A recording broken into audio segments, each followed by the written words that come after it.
I'm not a guy who gets scared easily, but I'm also not the kind who keeps his head in the sand, if you know what I mean.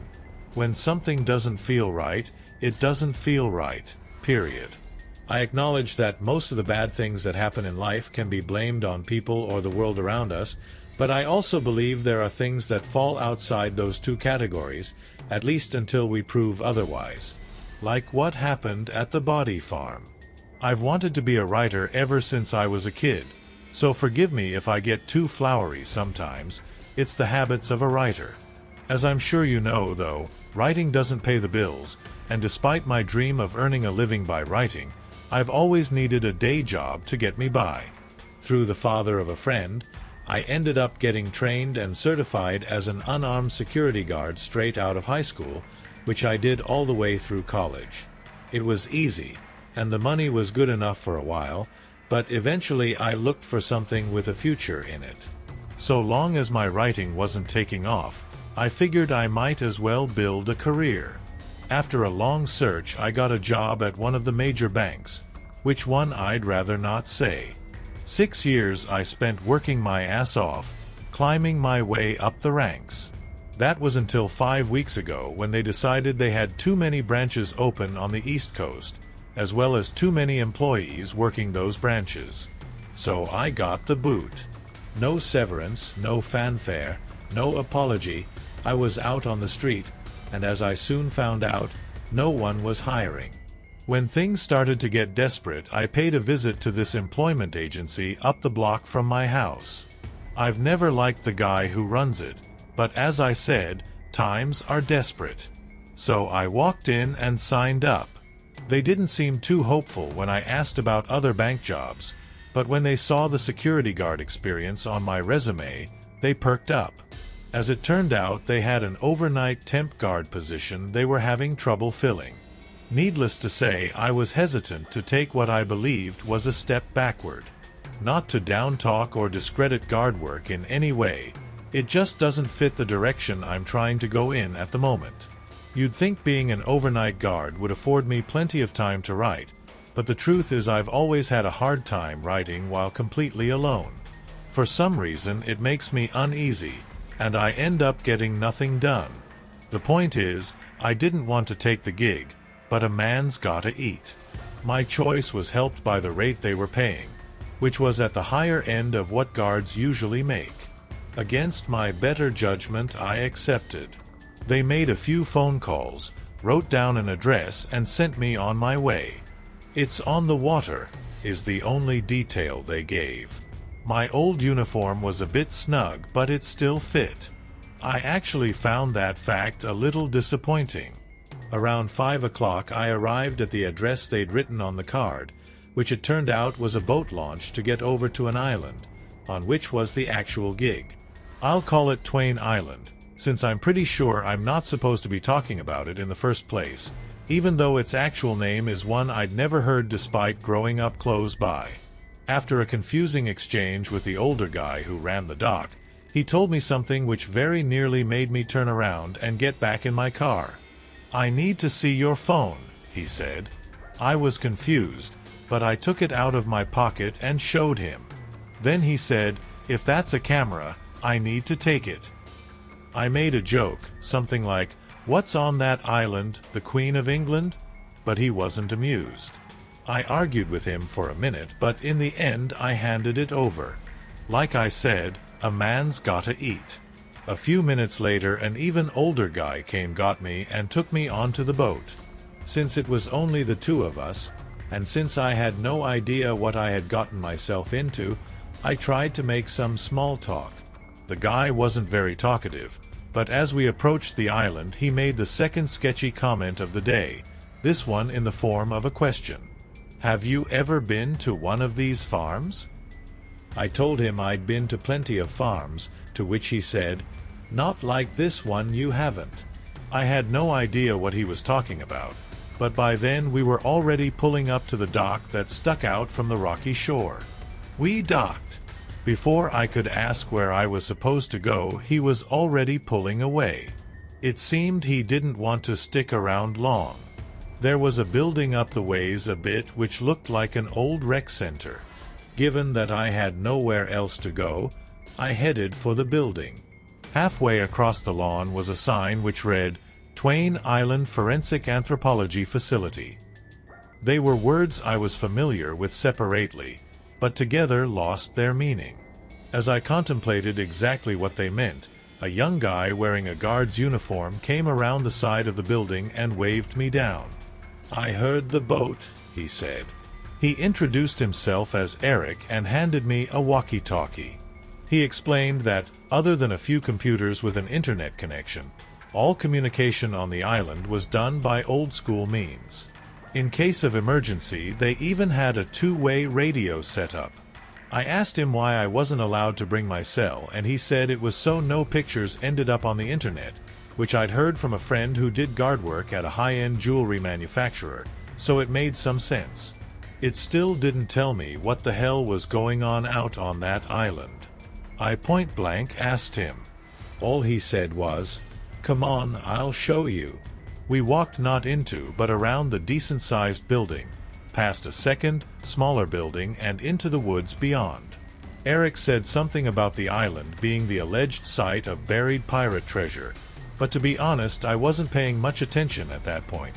There was a strong smell in the air, pungent and sweet and downright awful, which I found impossible to ignore. Eric noticed my face and said, "Ever smell a dead body before?" I shook my head no. He said, "You'll never forget it now."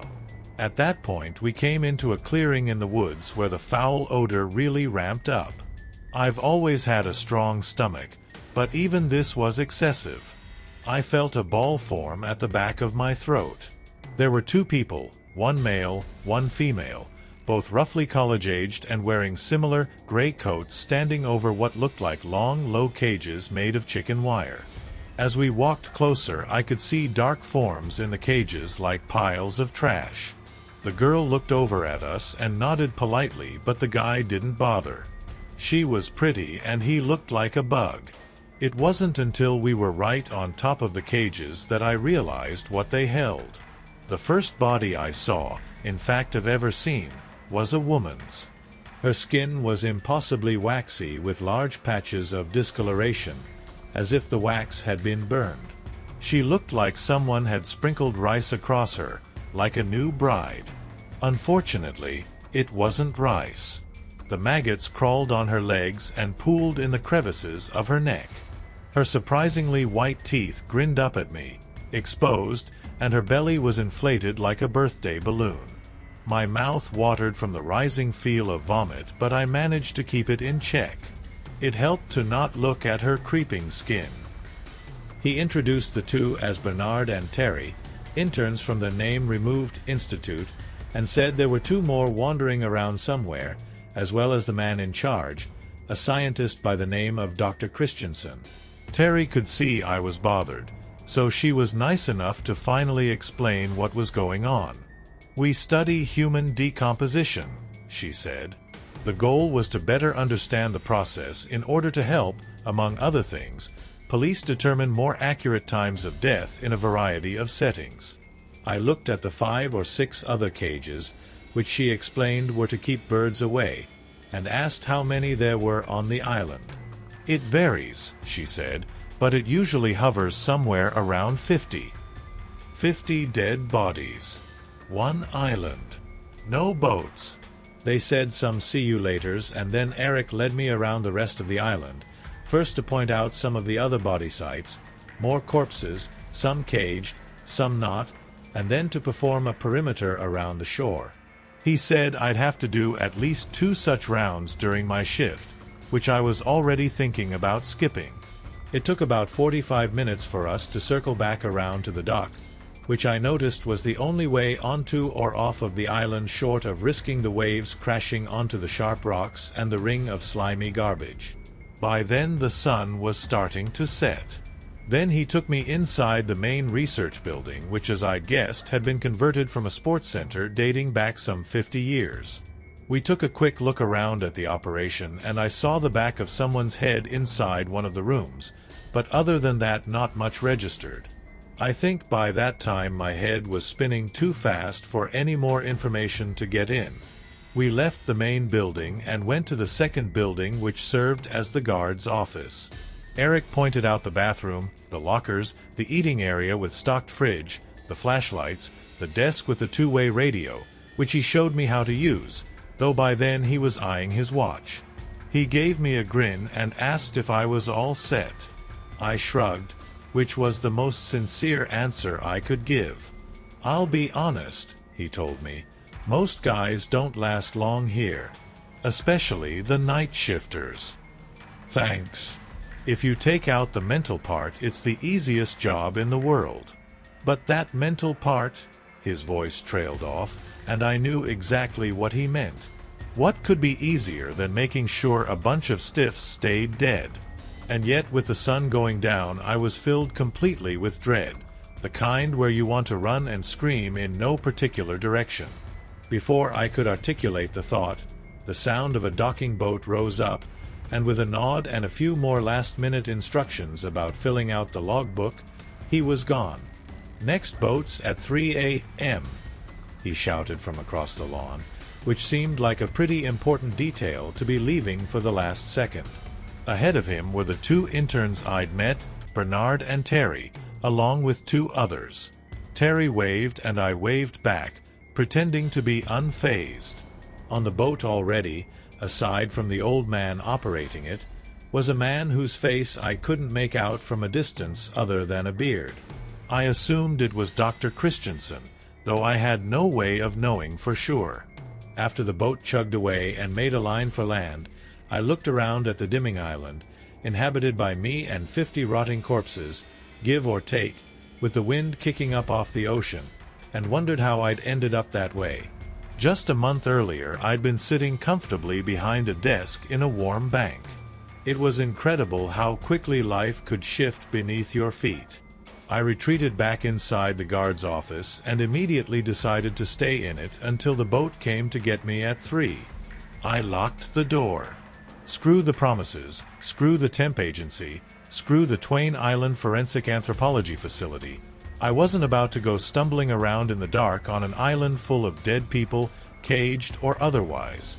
There was no way anyone would know one way or the other whether I'd done my rounds or not, and I had a hard time believing that anyone would want to get onto the island, let alone be able to pull up to the dock and get past me without being heard. To pass the time I had the internet, thankfully, and that got me past the first few mindless hours. Before I knew it, the clock over the door read 20 past 9 o'clock. Outside it was pitch black, while inside it was way too quiet, so I pulled up some music videos and let them play in the background, a huge playlist of classic rock songs, as I opened a text file and thought of some story ideas I'd like to explore. Not surprisingly, most of them had to do with zombies coming to life and attacking the living. Nothing really stuck, though, and I began to have that familiar uneasy feeling that comes whenever I try to write alone. After a few minutes, I stopped trying to fight it. I closed the file and then my eyes. I'm not sure how long I was asleep. What I do know is what woke me up. With my eyes still closed, I started to become aware of a sound under the music, the playlist still coming out of the computer speaker, which was faint but getting louder. It was far off in the island, but I could make it out as clear as anything. And I know it sounds crazy. I really know it does. But it was a woman crying. When I realized this, my eyes shot open. I jumped out of the chair, grabbed my walkie-talkie and flashlight and ran out of the office, turning on the flashlight as I came around the building. I stopped for a second and shone the light into the forest, catching nothing but the trunks and leaves. For a second I wondered if I'd actually heard the cries or if I'd been half in a dream, the way light sleep messes with you.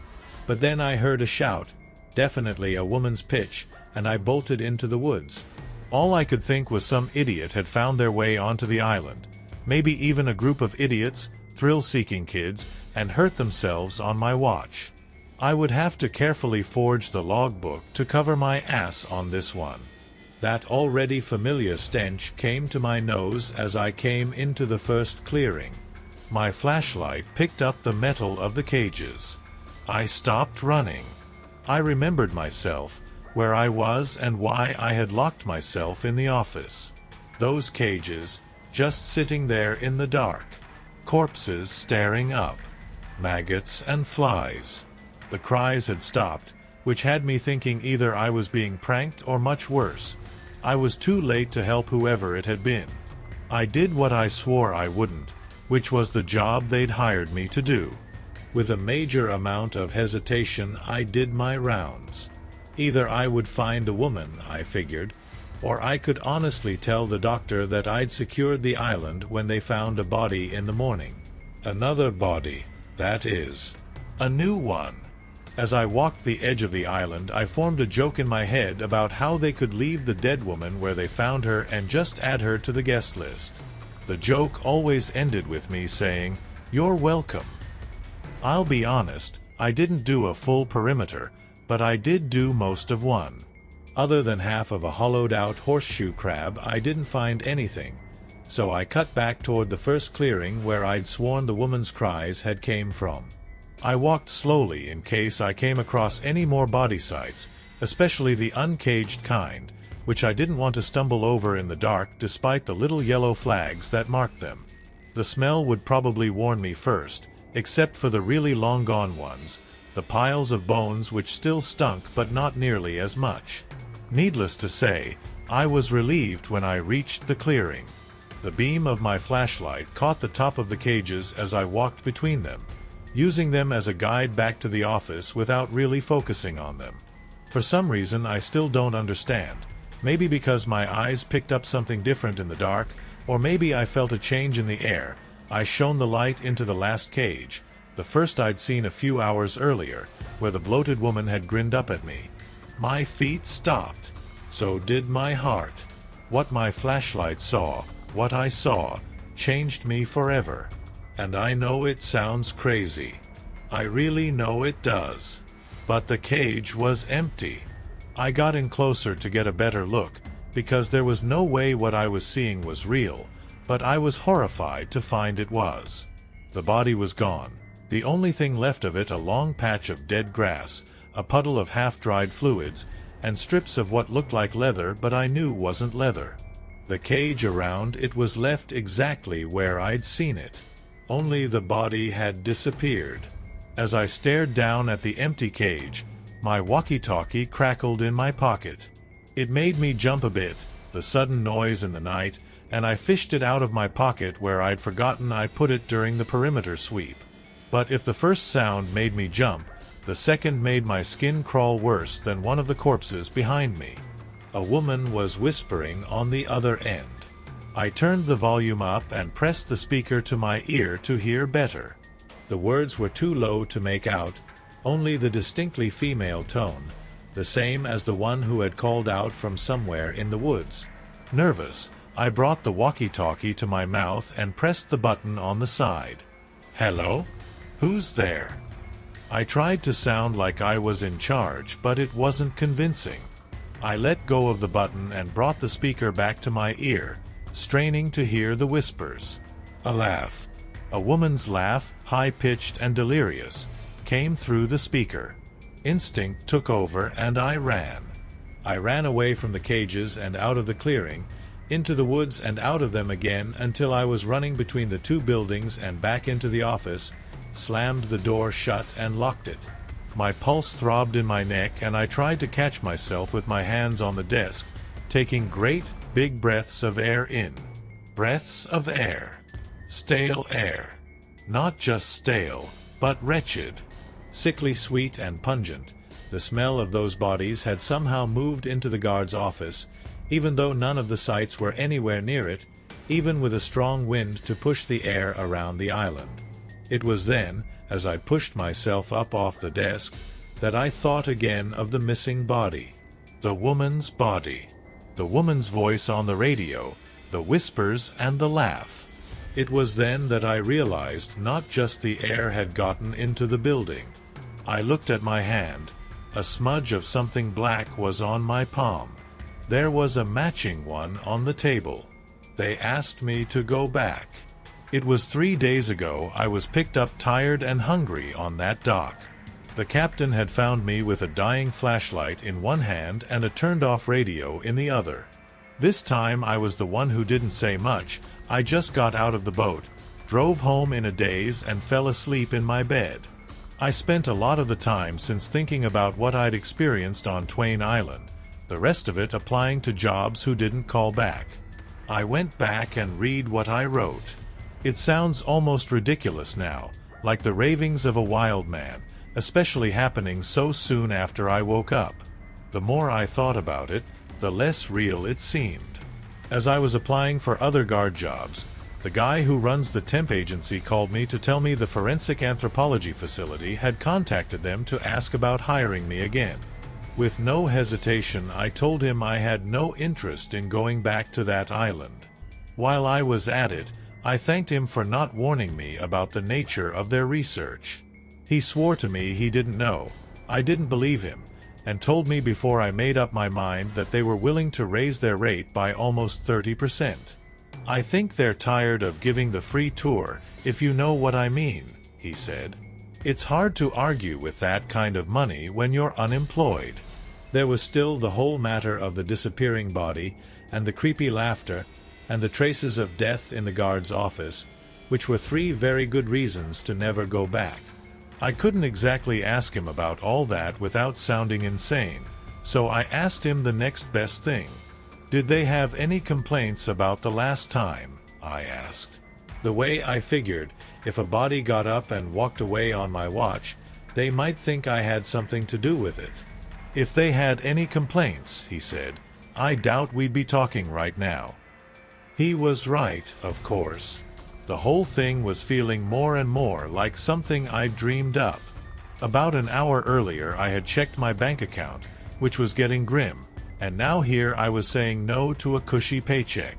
I thought of Eric's advice, how it was the easiest job in the world so long as you could manage the mental bit. Then I thought of my dad who worked in high-rise construction for 30 years, and once drove himself back to a job site after having his thumb sewn back on so he could finish out the day. God help me, I went. A thought occurred to me as the boat captain drove me over to the island. What if the body actually had gone missing and they were luring me back to question me about it, or even catch me in the act of doing it again? What if they'd gone to the cops but didn't have enough evidence to accuse me? My stomach sank, and I looked over at the old guy at the wheel. He looked back at me with a funny look in his eye. Maybe it was something. Maybe it was nothing. It was too late to turn around now. When I got to the island, it was still bright out, which helped get me off the dock and onto land, and I was interested to notice that no one had come to greet me when I arrived. I took it as a good sign and went to track down Eric. It didn't take long. He was at the computer in the guard's office. I didn't think I'd see you around here again, he said with a laugh. Apparently, the boat captain told everyone how ready I was to leave when he pulled up the other day. It was a little embarrassing, but to be fair, no one had prepared me for the kind of shit I'd shown up for. Eric found it hilarious, but I could tell he understood where I was coming from. While we were on the subject, I asked him if he had ever heard anything weird on the island, especially on the night shift. He asked me what kind of weird. I don't know. Stuff moving. Voices. He got a soda from the fridge. Oh. Don't tell me you're the superstitious type. That doesn't really fly here. As he chugged the soda down, I assured him I was a rational person, but he seemed skeptical. According to him, despite Twain Island being an island, there were still plenty of animals that lived there. Some swam over, others came over on boats or floating garbage. We've asked Dr. Christensen about animal control, but he says it would ruin the balance of nature, which is important for their data or whatever. I think he just doesn't want to pay for it out of his grant money. It wasn't the first time I got the vibe no one liked the doctor. After I finished catching up with Eric, he threw away his empty can and announced he was going to complete his final rounds before it was time to go home. I think he expected me to hang out in the office, like he would if he could, so it surprised him when I headed out in the opposite direction. I wanted to reacquaint myself with the island and the interns. Based on the look he gave me, he definitely thought I was a crazy person. The real reason for my walk was even crazier than he suspected. No one was working in the main clearing, so I used the privacy to check the cage where the body had disappeared, or where I'd convinced myself it had. At this point, I didn't know what to think. It had been an uneventful return so far, and I doubted I would get such a mild reception if they suspected me of something as gross as grave robbing. So, as you can imagine, I was especially confused when I found the woman inside the cage. There, like she never left. She was less an inflated bag of maggots by now, more skin and bones than the last time I'd seen her. Her rotting body was oddly comforting. When I turned away from her, Bernard the intern was standing at the other side of the clearing with a clipboard in one hand and a ruler in the other, checking on one of the other bodies. I don't know how long he'd been there, but when I turned to leave, he threw me a look too nasty to ignore. Instead of heading back to the office as planned, I went his way and struck up a conversation. Something pointless about the weather, which he stayed quiet through. When I was done with my bit, he not so subtly changed the subject. He asked me what my interest was in the female specimen, and the way he asked it I understood what he was implying, which by the way is disgusting. I didn't know how to answer him without sounding insane, so I told him I'd heard some sounds out this way the last time, but when I came to inspect the site there was nobody there. But what he said next made my legs go cold. "Did you move her?" It took me a second. I said no, I definitely didn't, and would have no reason to, and I asked him why he would ask something like that. He didn't want to say at first, but after I asked a few times, he told me the photos hadn't matched up from one day to the next. Specifically, the position of the body. I asked him if it was possibly animals, the ones Eric told me lived on the island, the garbage riders. Like I was a child who'd asked a dumb question in class, he tapped the cage next to him with his foot and looked at me to say, "That's what these are for." "What about gases?" I asked. "All those things that happen when we decompose, couldn't that move a body?" With no lack of attitude, he assured me he knew which movements were natural and which ones weren't. She was definitely moved. If it was you, you're better off coming clean. I could see he wasn't going to bend on this, so I told him it wasn't me, and if he didn't believe me, it wasn't my problem, and I went back to the guard's office. But I'd be lying if I said our conversation didn't weigh on me for a long time after that. By the time Eric got back from his final rounds, I was in a dark place.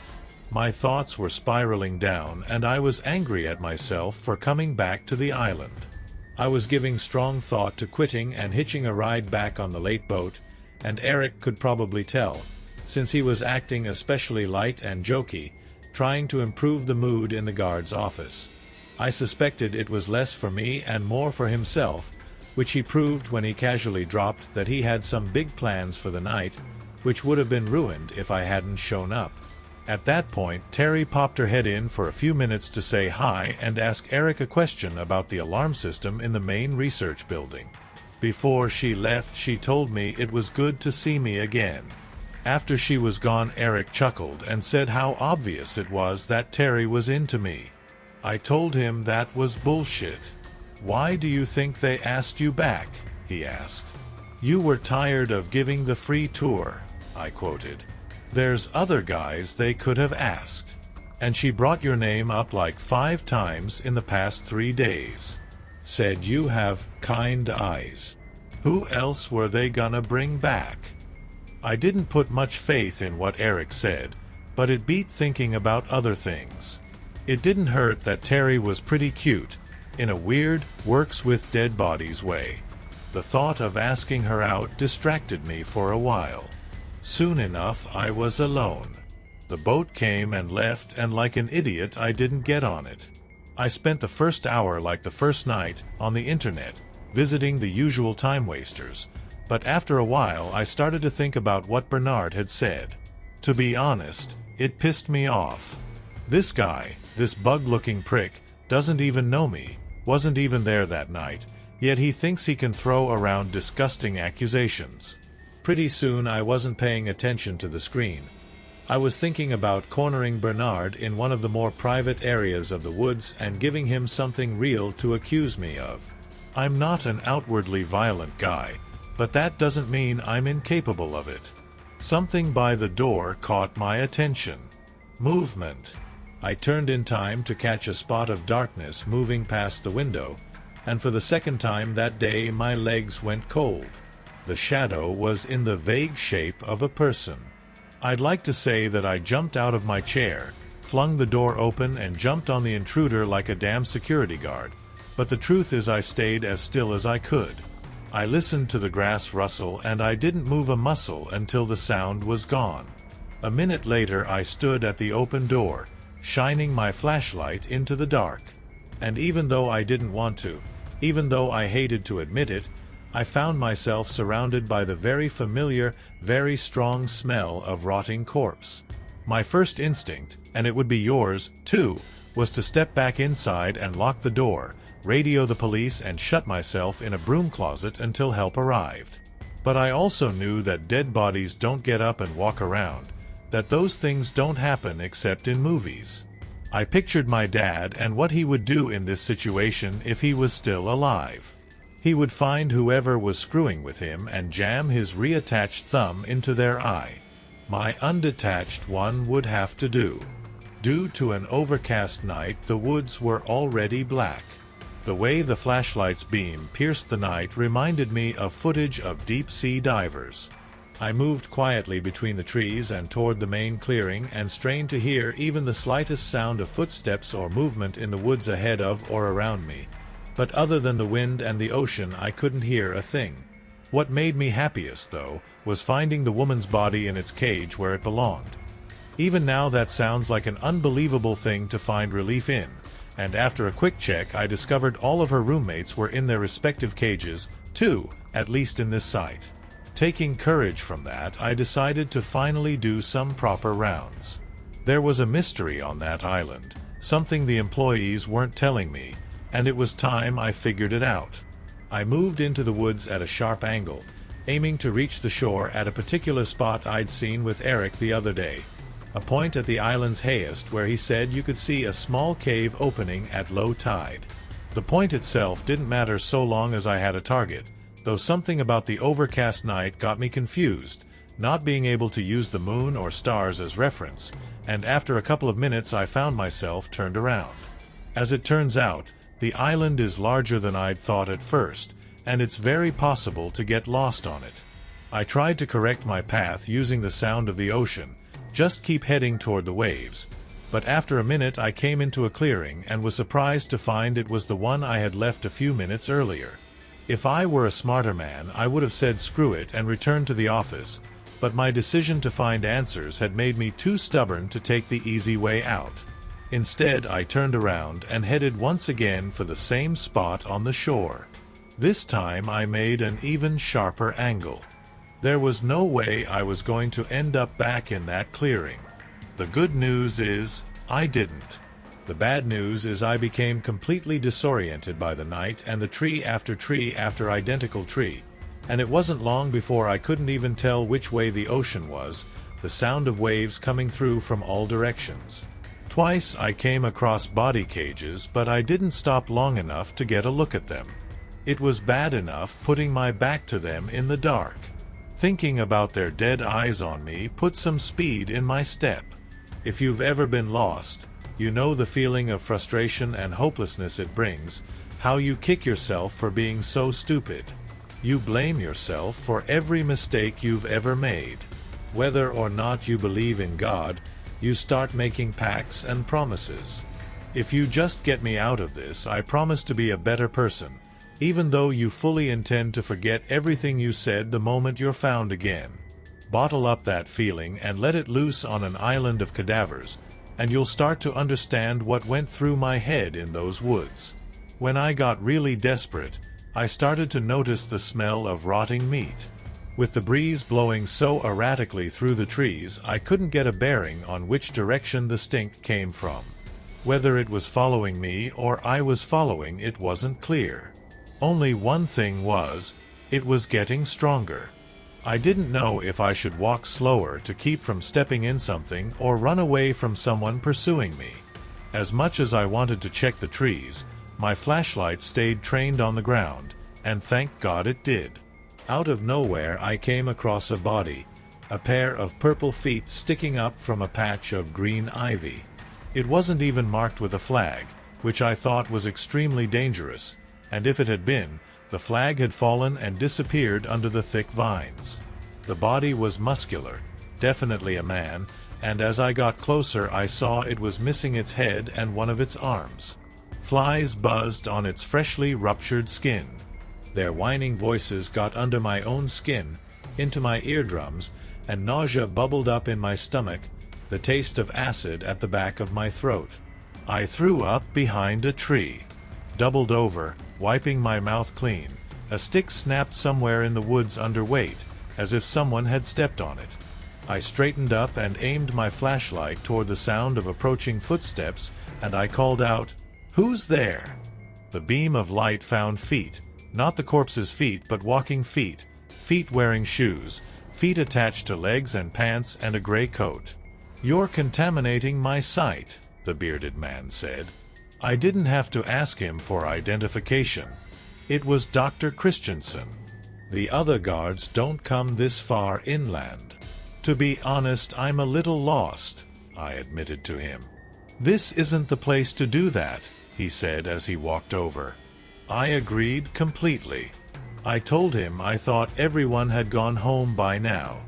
"I'm one of those fortunate few who does what he loves," he said. "I get lost in the work." I wasn't sure how the statement made me feel about the doctor. On the one hand, I admired his work ethic, but on the other, a man who can get lost in this kind of work doesn't exactly make you feel comfortable being around him at night. "You missed the boat," I told him, but he shrugged it off. "If I call for another comes," he explained. "Did you happen to walk past the guard's office a little while ago?" His face shifted. "Are you keeping track of me?" I shook my head no. "You worry about people trying to get onto the island. I'll worry about what they do while they're here." I nodded. There wasn't any arguing with a prick like that. He pointed me in the right direction back to the buildings. I thanked him and went to leave, but at the last second I turned back. There was something I needed to know. "This really doesn't bother you?" I asked, but his expression told me everything. He was tired of this question, and not just tired of it, above it. I find it fascinating, not that I need to. The data I gather here will give police the evidence they need to catch countless criminals. I guess I can't get over the fact that they used to be people. That guy right there, I pointed, do you even know his name? The doctor no longer looked like he wanted to humor me. "By any remote chance, do you know why I asked you back?" he asked. I told him probably because everyone else said no. Because I don't like to answer questions. That's why I chose an island for my research in the first place. "They say no man is an island," I offered, because I couldn't think of what else to say. "They are worried about being popular." That certainly wasn't a problem he shared. I thanked him for helping me find my way, but by that time he wasn't paying attention to me anymore. He was studying the headless man and taking down some notes, so I left without another word and headed in the direction he'd said. It was surprisingly easy to find my way back after that. Within 20 minutes I was standing in front of the open door of the guard's office. As I entered the building, I tried to remember for the life of me if I'd left the door open. I tell you, I could have sworn I closed it. I took a quick piss in the cramped bathroom, washed my hands and grabbed a soda from the fridge, downing it in 3 long swigs.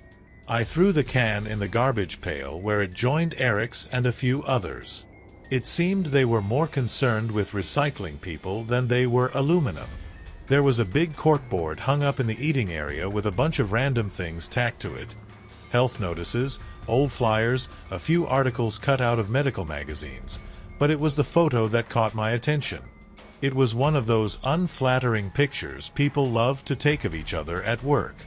Messy hair and a few extra pounds only matter if it's a picture of you, right? It seemed like a recent photo, probably taken with one of the digital cameras they used to photograph the bodies and printed out on the office printer, yet I didn't recognize the guy in it.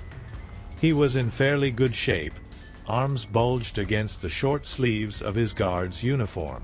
On his right forearm he had a tattoo of a green snake wrapped around a red apple. I thought back to the body in the middle of the woods, where Dr. Christensen and I had talked. No cage, no flag, pretty muscular, missing the head as well as one of the arms. Missing an arm. The right arm. Just to be safe, I locked the door. You'd think I was crazy if I said I went back to Twain Island for even one more night. It's okay to admit it, you'd be right. But I have to admit something, too. I suffer from a case of curiosity. I can't help but stick my nose in strange business. Maybe that's what appealed to me about guard work in the first place, the idea of seeking out trouble. It seems like all those hours behind a desk weren't able to wipe it out. It also helped that they asked me to cover a day shift this time. Eric called out sick, which seemed to me way safer than another graveyard shift. Maybe it's childish to feel that way, like I'm a little kid who's scared of the dark, but at least in the daytime I can see what's coming at me. Not to mention I wouldn't be alone on the island during the day. I might even get some answers about what was going on out there if I spied around, talked to the right people, asked the right questions. Just to be clear, though, I did ask the employment agency if there were other gigs. Any other gigs? You can see where this is going. Maybe it was the warm sun and knowing I'd be off the island before it went away, or maybe it was the pocket knife in my back pocket. But when I handed my cell phone over to the guy who ran the dock, I was feeling a bit bold. I asked him if there were any interesting local stories about Twain Island. At first he shrugged it off and said, "Every place has its stories." But then he said there was one thing, a story he'd heard more than once from more than one neighbor, which might be of interest. He said strange lights had been seen on the island, either from the shore or by passing boats. To say the story was disappointing would be an understatement. I told him it was most likely just the flashlights of guards doing their rounds. He nodded and said, "You're probably right." As I was leaving, I heard him mumble, "Pretty stupid to use red flashlights." Out on the dock, Terry, Bernard and another assistant were by the boat waiting for me to arrive.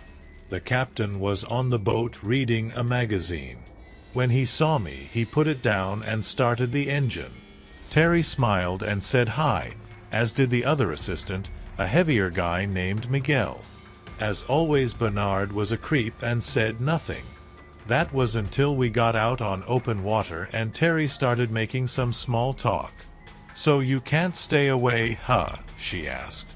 "What can I say? Apparently I need this money stuff to live." She laughed. I was feeling pretty good about myself, until Bernard chimed in. "That's not all you get out of it," he said. I couldn't stand this guy any longer. I leaned past Terry and asked him what his problem was. "Night shifters," he said. "Look around," I told him. "I'm working a day shift." "You're still a night shifter." He didn't even want to look me in the eye. I wanted to punch him in his, but Terry got involved and asked what was bothering him. He started spouting some bullshit about fetishes and fascinations with death and all the stuff that he knew a little too much about. Miguel just shook his head and laughed at what Bernard was saying, but Terry, to her credit, did her best to defuse the little creep. By the time we docked, he was calmer but still not looking my way, which was fine by me. Before he walked off, he turned back to me and said, "Do whatever you want to the bodies." Just stay away from me." Terry must have seen that I was about to pounce on him. She got in front of me and pulled me in the other direction, saying she needed some help carrying some heavy boxes. She was clearly appealing to my ego. I decided to drop it. The little idiot wasn't about to ruin my chances with a cute girl. That would be letting him win. As we walked to the main research building, I realized Dr. Christensen hadn't come over with us. Terry explained that he usually comes over alone, whenever he decides to start his day, and her saying that reminded me of the conversation I had with him the other night about missing the last boat. "If I call for another comes," he'd said. Terry laughed and said it sounded like something an egomaniac like him would say. I was digging her more and more by the minute. We entered the research building and continued down the hall. "Sorry about Bernard," she said. "Forensics attracts the occasional weirdo." "Is that what brought you to it?" I joked. "Actually, it was because my brother died." "Oh, shit." I felt my face go red at my bad joke. "It's fine." She waved it off. "We were really close. He donated his body to science and it ended up in a facility like this one. When I looked into forensic anthropology, I was hooked. I went right to the university and changed my major. I know it sounds funny, but I feel close to him here." It did sound weird, but I'd heard of worse ways for coping with grief. When my dad died, I spent the first month so drunk I can barely remember it except for what people tell me. I even spent a night in jail for breaking a bartender's nose, though that's a story for another time. Terry and I went through a door at the end of hall where the sign simply read, "Cleaning." The room was about the size of a small kitchen and had all kinds of tools and chemicals for cleaning skeletons once they had served their purpose on the farm. Terry showed me the whole operation, explaining that after being cleaned here, the bones went to another room for storage or shipping, depending on their final home. "But you don't need to go in there," she said. "It's just a bunch of bones." "What was the name of the overnight guard who worked before me?" I asked out of the blue. She seemed caught by surprise, but she thought for a second and said his name was Greg. "Is he the guy with the tattoo?" I pointed to my forearm. "Yeah. How'd you know?" I told her there was a picture of him hanging in the guard's office. She nodded, remembering the picture. "It's too bad he left." I asked her why, and she said, "Well, he was kind of cute." At that point the door opened and Dr. Christensen appeared in the doorway. He seemed annoyed by my being there. "I think you'll find no one in here needs guarding," he said, then glanced at Terry. Terry apologized and explained she needed my help moving some boxes. He mumbled something about female musculature and left. I meant to ask. I stopped him. "Do you know who's relieving me?" "It was my understanding you are." That meant a double shift.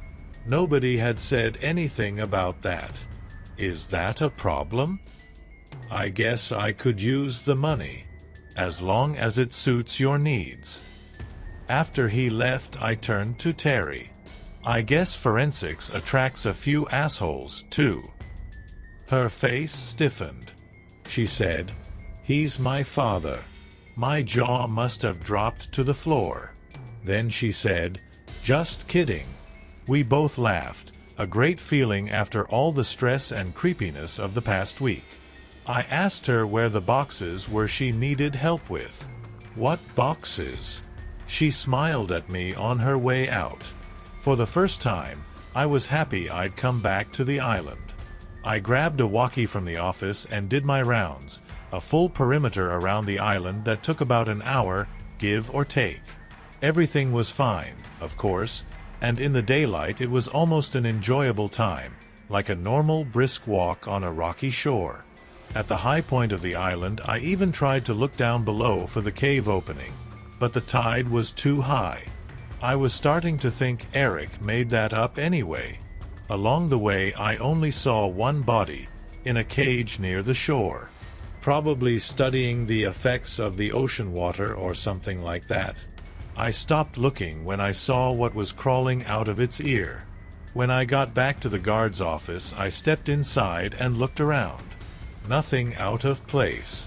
Quiet. Just when I was about to sit down, I glanced into the break area. The corkboard. The photo. Greg smiling awkwardly into the camera. Greg, who might still be on this island, but not smiling. Not alive. I remembered why I was here, why I was really here, and this time it wasn't for the paycheck. In case I don't come back, I wrote all this down to let you know that I'm going out right now and I'm going to get some answers. My first stop, that storage room. Things are much worse out here than I thought. I barricaded myself into the guard's office using the desk and the break room table. I'm covered in things I can't even think about and I don't know what to do. If I die out here, it's my own damn fault. Damn it, why did I come back? I have to stick to the story. People have to know what happened. I went to the storage room like I said I would. It had all these boxes. I was really careful to be as quiet as possible, to make sure no one saw me go in, not into the research building and definitely not into that storage room, but someone must have seen me. That or a silent alarm. Maybe that's it. I started going through the boxes, and at first it was what it was supposed to be, cleaned up skeletons separated and broken down to be shipped out, but I had to keep looking, didn't I? In the back of the room I found a few boxes sealed up with orange tape and labeled to be put in the incinerator. I cut them all open and put the knife back in my pocket before I started looking inside them. The first one had random clothing inside. It took me a second, but I realized it was the clothing the bodies had shown up in. They stripped most of them before they laid them out. The box was a little creepy, but nothing suspicious. Not until I opened the second box. The first shirt I pulled out was a kind I knew too well. I knew it because I was wearing one just like it. It was guard's uniform shirt, and it didn't stop at one. The whole box was filled with uniform shirts and pants. Black socks and shoes and belts, too. I counted 4, 5, 6 uniforms, and as I pulled out each one my heart pounded louder. So loud I didn't hear someone enter the room behind me. They must have snuck up on me and hit me over the head, because in an instant everything went black. I woke up with my back on cold rocks and the ocean screaming in my ears. The way my legs and arms felt, I must have been injected with something. It was more druggy and numb than a concussion, and as my eyes tried to focus, I started to make out the shapes of toothy rocks overhead. My wrists were tied behind me and I could barely feel them pinned under my back. The ceiling was all rock and barely 10 feet above. There was almost no light, but the little bit of it seemed to come from the same direction as the sound of ocean waves. I turned my head and it felt like dragging a bag of rocks. I found myself looking into the terrified eyes of Eric.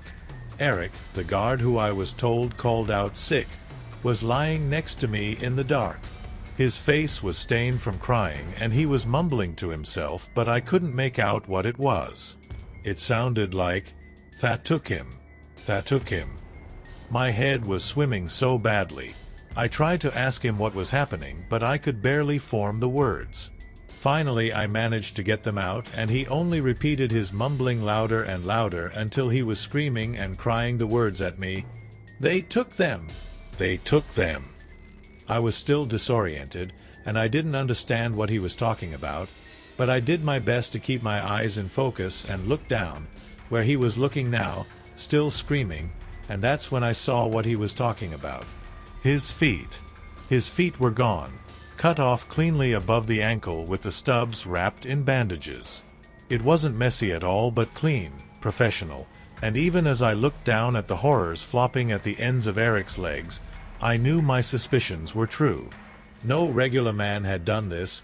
A doctor had, a surgeon, Someone too familiar with how the human body was put together and, more importantly, how it was taken apart. The shock of the sight cleared my head. I tried my best to calm Eric down using only my voice since the rest of me was bound, but it wasn't easy. He seemed to be hurting pretty bad. Eventually, I got him to stop yelling long enough to ask him who did this and why. He was in a daze, retreating inside his own mind or about to pass out from the pain, but finally he said something. Trying to bring him back. Who is he trying to bring back? I asked him, but he was completely catatonic. He wasn't going to be any more help, and I knew I had to focus on getting out of there or I would end up like him or worse. First I would save myself and then I'd come back for him. But then I heard a voice, a woman's voice, that made my heart jump in pure relief. "Are you okay?" Terry asked. She shone a flashlight on us and I could see by its light she was upset. I was so happy to see her I must have cursed 10 different ways while laughing. I told her to untie me before that fucking psycho doctor came back to finish the job, but she went around to Eric first. She had a scalpel in her other hand, perfect for cutting rope, and I was glad to see she was prepared.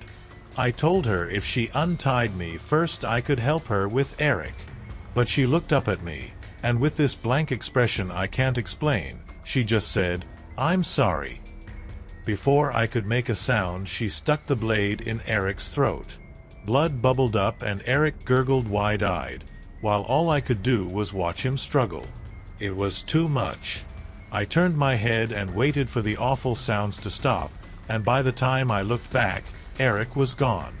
My stomach clenched as I realized the one person I thought I could trust had just murdered a man in front of me. "Thank you," Terry said to Eric's corpse. Her voice sounded so genuine, like she was talking to a friend.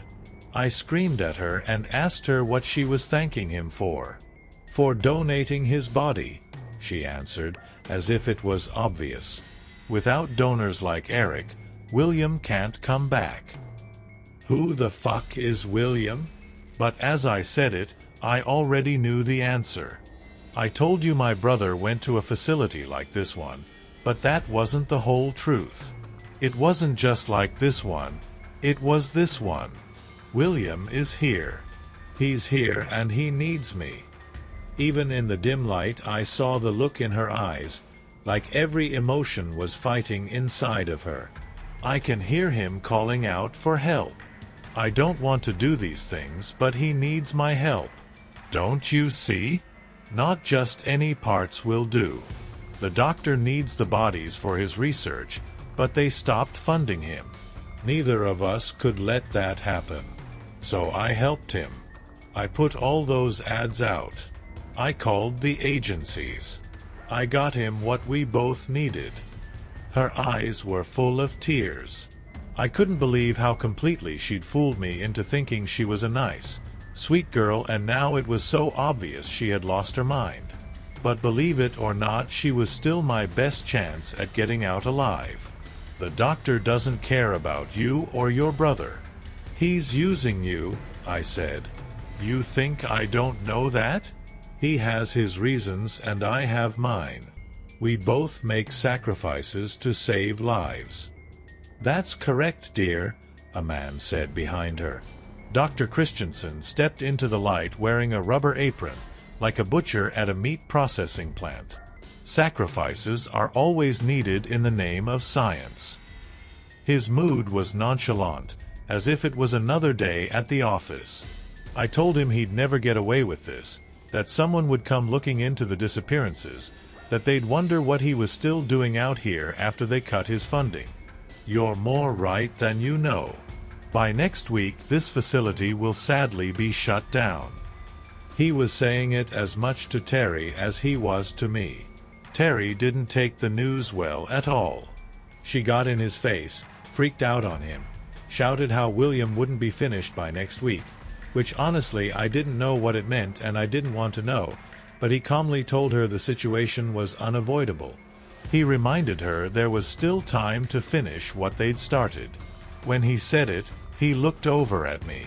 Terry turned her attention back to me and I don't even want to say this, but she smiled at me. Smiled like she was still flirting with me. Meanwhile, I was lying in Eric's spreading blood. "You really do have kind eyes," she said. "Just like William." She came back and bent over me with the scalpel squeezed between her fingers. What she didn't know was I had a blade of my own, the knife which I'd managed to get out of my back pocket and was using to work on the rope around my wrists. I cut myself a few times with it, but nothing serious. I tried not to show it on my face as she came in closer. She smiled sadly as she brought the scalpel to my face. "He'll be happy to have his eyes back." But suddenly the doctor was over her, and before either of us could react, he stuck a hypodermic needle full of something pinkish into her neck and squeezed. She fell off me and immediately began to shake and spasm on the floor. The pain sounds that came out of her mouth were sickening. The doctor said, "Relax, dear. Thousands of people are embalmed every day." I realized what he meant. The needle, it was filled with embalming fluid and God knows what else. I can't imagine what it must do to a living person, but based on Terry's reaction, the foam in her mouth, the sound of her swallowing her tongue, it didn't look good. The bastard was cleaning up his mess, and I refused to be a part of it. Refused to be another body for his farm. That's why, as he was distracted watching Terry writhe on the floor, with his back to me, I finished cutting the rope around my wrist and did the same for the one around my ankles. With everything in me, I jumped on the unsuspecting prick and drove the small knife into his back. He cried out and collapsed under me, and we both fell to the rocky floor. I pulled the knife out of him and prepared to stab him again, but a bright flash blinded me and a loud boom echoed so loudly in the thin space that I went deaf and felt my knees buckle and the knife fall out of my hand. It was a gunshot, a wild shot in the dark from a gun I hadn't seen in his hands. He had been about to finish off Terry when I jumped on him. Completely disoriented, I stumbled away from the doctor and into the dark. Soon I was stepping into freezing cold water, ocean water, and I fell into it and pulled myself through the dark toward the faint moonlight, and I didn't stop pulling until I emerged from the rocks and into the night. How long had I been out? There was no time to think about it.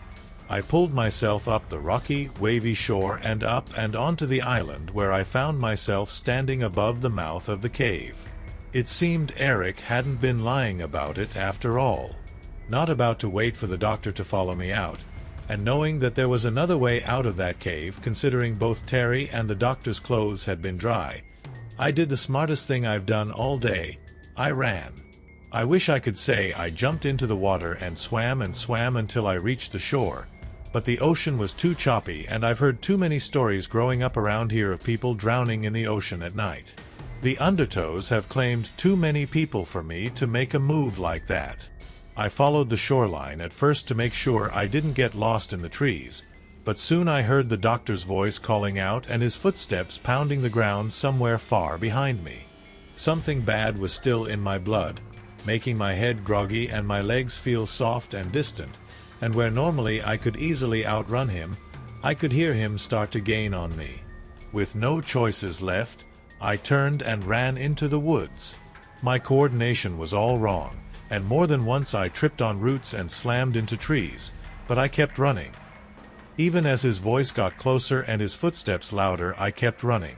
Soon my nose filled up with a dead smell, and I came across a caged body between two trees. The man had been obese in life, and in death he was a crawling mound of putrid fat lying on its side. At that moment the doctor called out to me again, and his voice was so close now, and I knew he had that gun and those needles and who knows what else, and so I did the only thing I could think of, which was also the worst thing I could think of. I lifted the cage and crawled in, and I was immediately hit with the powerful smell of the rotting man. There was no time to think. I let the cage back down and wedged myself in next to the cold corpse. I grabbed him by the arm and pulled him over me like an oozing blanket. As much as I could, I shut my nose and mouth tight, But there was only so much I could do. Its fluids leaked down onto me, and maggots tumbled down into my hair, onto my clothes, down the collar of my shirt. Footsteps! The doctor was walking past me. Past us. I held my breath for what felt like years as he continued on past and into the woods, even as something with 1,000 tiny legs crawled over my neck and behind my ear. When I was sure the doctor was gone, I carefully, slowly pushed the huge corpse off me and got out of the cage. I shook the maggots off, took 3 steps and threw up until there was nothing left to throw up. I ran in a different direction than I'd heard the doctor go, and by some miracle I found my way to the docks where I had prayed to find a boat of some kind. Something either of them had used to get to the island, but my prayers weren't answered. There was no time to cry about it, though, because I had one goal and one goal only: to get to that radio and call for help. Call for police. Call the army. Call anyone to come out here and get me. I wasn't screwing around anymore. I barricaded myself into the office by locking the door, then flipping over the desk and shoving it against the door. Then I took the table from the break area, flipped it long side up and pushed it against the window. When I went into the room where the radio was kept, something like hope died in me. The radio was destroyed. I came back out, went to the computer and started writing this because I don't know how else to tell people what happened out here. When the doctor gets here, I'll give him hell, and I intend to beat the med school brains out of him. But in case he gets the better of me, I need the world to know what went down on this island, and my God, the most terrifying thing. I just looked up to see the doctor staring at me through the door's window. I ran into the other room to find something to hit him with in case he gets in. But then there was this horrible sound, I can't even describe it, wet shrieking, and then these red lights started coming through the windows and the doctor started screaming, brutal, terrified screams, like something was attacking him, and he fired his gun too, 3 times. And then it sounded like whatever it was got to him because he screamed and then his voice cut out. It's beating on the door now. The red light, it won't stop. What is it? What is it? Listen, I'm writing this because I have no phone and no one to email. My father is dead and my mother might as well be. I have no friends and no one to help me. Don't come out here. I'll update tomorrow. I'll be okay. I'll think of something. God, just don't come out here. Before I sign off, I have something to confess. I don't know how to start this except to say I'm sorry. I'm sorry because I have almost no memory of the things I wrote, or even of writing them at all. 3 days ago, I woke up in the hospital looking like I'd taken a brisk jog through one of the circles of hell. I had no idea how I'd gotten here or what happened to me, but from the looks of it, it seemed like I'd been attacked by an animal of some kind. There were cuts and bruises all over my body, and a pretty bad hematoma had colored my right eye red. I knew who I was and all that, but my last solid memory was of job searching after leaving my old job. After that, it gets blurry. It's a bit like trying to remember what your 3rd grade teacher looked like. The nurses have been nice to me, and extremely patient with what I can only describe as my overall confusion with life. But whenever I ask them what happened, they have no real answers. The only information I got out of them was that I'd been found wandering around near the shore, bloody and disoriented, and when someone tried to approach me to ask if I needed help, I nearly clawed the poor guy's eyes out. From there, your guess is as good as mine, but I'm pretty sure it involved some cops and a handcuffed ambulance ride. Apparently, they tested me for drugs and found a bouquet of narcotics in my system. A bouquet. Their words, not mine. 2 days ago, one of my neighbors was nice enough to pick up a few things from my apartment, one of which was my laptop. As far as my phone goes, who knows what happened to that thing? It's at the bottom of the ocean as far as I know. Having my laptop is nice, though. I use it to kill time while I wait to get out of the hospital, and also to send my mother an email telling her I was okay. She didn't respond, of course, but at least I did my part. My conscience is clean. You can imagine my surprise when I opened the page titled The Body Farm and found all these things I'd written just days ago about an island full of corpses. I've never experienced anything like this, but my head was flooded with pictures. Small moments, bits of faces, both alive and dead, snippets of conversations like sound bites on the news. Each piece was cut too short to make any sense.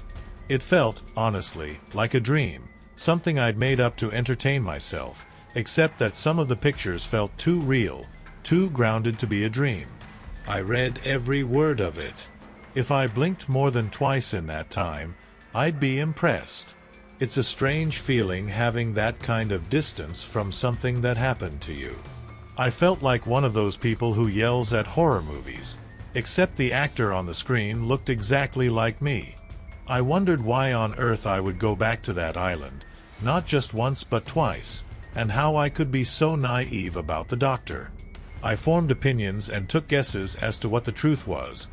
I'm pretty sure all that missing body and handprint stuff was Terry running around the island being generally insane, and became frustrated with how it ended. That confession bit? I really wish I knew what I was about to say there. Just 10 seconds more and the truth would have come out. Maybe it's better that I don't know, now that I survived and all, but as they say, the truth always comes out in the end. Yesterday was a bad day. The pain was stronger than normal, so the morning nurse gave me an extra dose of morphine along with all the other antibiotics and various meds they have me on. It helped to dull the pain, but with it the rest of me was dulled, too. The whole day I felt like I was being held under warm water, watching the bodies float past, never quite close enough to touch them. It took me a minute to understand what the nurse was saying when she said someone was there to see me, if it was okay with me. All I could say was, "Can't everyone see me?" I mean, had I died and become a ghost? Did they need to ask my permission for me to appear? I said yes, of course they could see me, and a minute later I was looking at a hand holding a badge, and someone was telling me his name was Detective Andrews and he wanted to ask some questions. I took a minute to sit up, drink some water and shake off the fog. I apologized to the young detective and told him he looked familiar. He was surprised and said he'd actually tried to speak to me a few days earlier, but I'd been too out of it to hold a conversation. "You were beat up pretty badly," he said. "Can you remember anything from the attack?" So it's true I was attacked. That's what it appears. That's why I'm here. Do you have any reason to think otherwise? I told him I was pretty sure I was attacked, but I was having a hard time sorting out exactly what it was that had attacked me. He could tell I was holding out on him. "I don't want to force you to relive a traumatic event," he said, "but if you know something you're not telling me, I have to insist for the sake of the investigation." After a few moments I got my laptop from the side table, opened the bookmark and spun it to face him. "You have to read the whole thing," I told him. He looked confused, but he agreed. A little while later he closed the laptop and handed it back to me. "You can't actually believe this." "I'm not sure what I believed," I told him, but a few facts remained. 1. I had been attacked by someone or something incredibly violent, and 2. Some of my memories coincided with the events in the story. He was skeptical, but he said he would look into it on the off chance that parts of the story were based on real events I had distorted. "The brain has a funny way of taking creative licenses," he said. Before he left I gave him all the details I could drum up and told him his best bet was tracking down some of those interns who had worked on the island. He told me I was better off not sharing the story with anyone else, including strangers on the internet, for the sake of the investigation. I assured him I had no interest in having people look at me like I was sick in the head, especially when I told them a murderous doctor and a girl with a ghost brother were trying to kill me. I told him that included strangers on the internet. Obviously, I was lying about that part. This morning the phone by the side of my bed rang. It was Detective Andrews saying he'd found Dr. Christensen's name attached to the island. but that the university had cut ties with the doctor a number of months ago. He went on to say that records of the interns who had worked on the body farm were sloppy at best. As of yet, he'd had no luck tracking any of them down. But it got better. He also informed me that the police had found no evidence of foul play on the island other than signs it had served as a body farm very recently, a fact on common record, and that any clue to the doctor's whereabouts led invariably to a dead end. A dead end. His words. Here's the final kicker. He asked me if I would go with him to the island. He wants me to show him around the place, take him through the story, and maybe even point out where they should be digging for clues. After saying no about 9 or 10 different ways, and him saying it was the best chance at finding who had hurt me, I agreed on 2 conditions. 1. We would arrive on the island during the day and leave before it got dark. And 2. We would have a full police escort the entire time we were there. The actual words I used were a buttload of cops, but the meaning was all the same. He accepted my conditions. We go in 3 days, the day I get out of this hospital. I don't know who I can believe anymore, if anyone at all. My days have become a surreal series of events, and I find myself questioning everything that happens within them. Even my own thoughts. After I checked myself out of the hospital, I caught a cab to my place, good old apartment 403, and proceeded to take the longest shower of my life. It was probably the greatest feeling I've ever known, with a close second going to the nap I took directly after. I passed out for a long time, the kind of deep, heavy sleep that feels like it will last the rest of your life. The only reason I woke up was because someone rang my doorbell. It turned out to be Detective Andrews. He saw by my face that I'd been sleeping and apologized for not being able to call before he came over. I still have to remember to buy a new phone when I get a chance. We took the short drive to the shore in the detective's car without saying much. I double-checked that we wouldn't be going to the island alone, and he assured me several other detectives would be meeting us on the pier. First he said he wanted to bring me to the boat launch, in case it jogged my memory. I also suspected it was to see how the boat owner reacted to my presence, but we were both in for a surprise when we stepped inside the small launch office. The guy behind the counter was young, not what I'd described in my writings at all. He turned out to be the launch's new owner. He explained to us that the old owner, Willis, had sold it to him for dirt cheap, which is how it changed hands so quickly. He had no information about Willis's whereabouts, but he did know that the old man had sold the business after the boat captain, who was apparently his brother, had urged him to. He said they'd seemed pretty nervous about something. Maybe it was something they saw, I told Andrews. He nodded but didn't say anything. Before we left, I asked if Willis had left anything behind, a cell phone maybe, but the young guy said he hadn't found anything. We got back in the detective's car and drove a few minutes to a different pier, where 2 more detectives met us by a boat on one of the docks.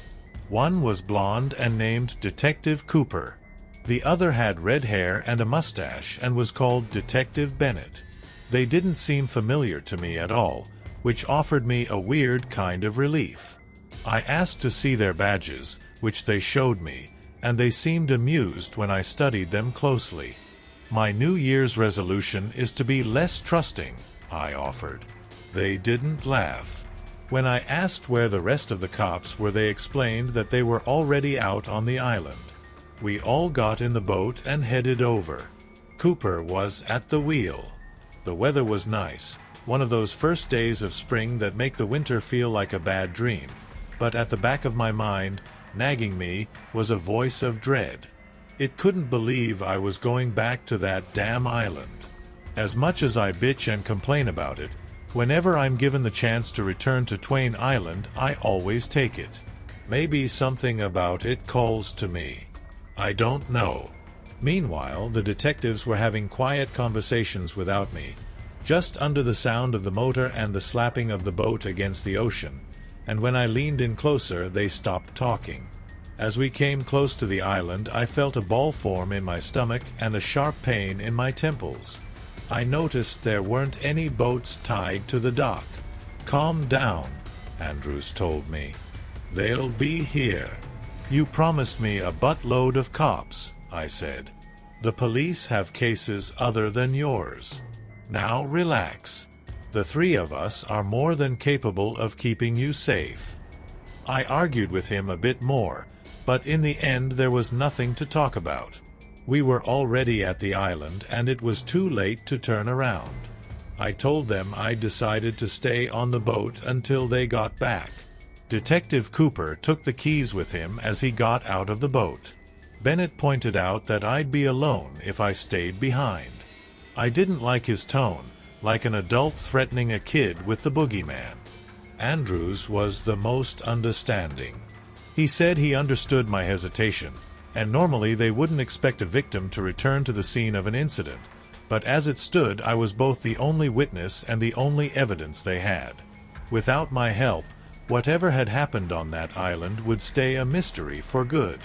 And that meant whoever had attacked me would go free while I lived in fear. He had a good point. The first stop we made was to the guard's office. As we came up the small hill, and I saw the state of the building, I felt immediate validation.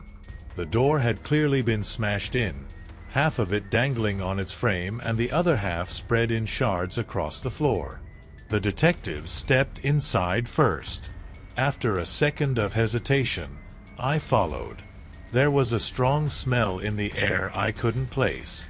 The scene was exactly how I described it, the desk and table on their sides where they'd been used to barricade the door. But the computer I'd used to type all those entries was missing, along with a broken two-way radio in the other room.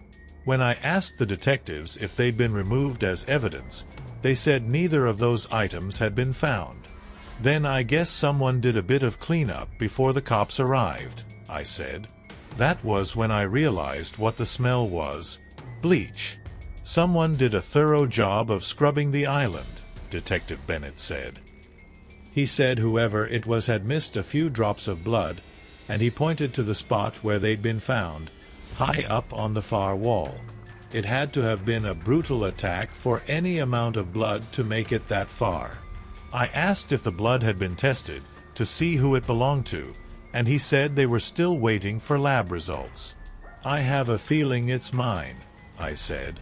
"At least some of it," he replied. I noticed him exchange an uncomfortable glance with the other men, like he'd said too much, and suddenly it hit me. Was I a suspect? From their perspective, I was the guy who'd been found bloody and high, with stories of strange lights and disappearing corpses. A single white male who was recently unemployed. My God, I fit the bill. But did they really think I'd go back there if I was responsible for what happened? Then again, the criminal supposedly always returns to the scene of the crime. If the guard's office was cleaned out, the main research facility made it look like Exhibit A in comparison. Every box, every machine, every instrument had disappeared from the building, neatly packed up and taken away in the time since I'd been there. My memories from the island were still spotty at best, but I had distinct images in my mind of what those places had looked and felt like, and what I was seeing didn't match up. Where before it had been an active place of research, what we stood in now was a shell, a hollow building on a silent island. Somehow it had become even eerier without the boxes full of dead bones and skulls. Lonelier, maybe. From there we began a walk around the island. The detectives let me take the lead, not walking in front, mind you, just pointing the direction we should go, and I did my best to guess and feel my way from body site to body site. At each one we found only the telltale patches of flattened, dead grass which marked where a body had been laid out. A few of them reminded me of snow angels. Not even the wire cages which had held most of the bodies were left behind, and I was more and more amazed by the thoroughness of the cleanup job. Eventually I led the detectives to where the entrance of the cave should have been, but not being low tide it wasn't visible down below. With their help, I scoured the nearby area for any signs of a second entrance, which I was still sure had to be there. But after close to an hour, we'd turned up nothing to speak of but a few rusted batteries and an empty bottle of booze. "There's nothing here," Detective Bennett said, sounding annoyed. Cooper and Andrews looked at me, waiting for me to say something. I shrugged and told them to come back during low tide. Without another word, they turned and started heading back toward the boat.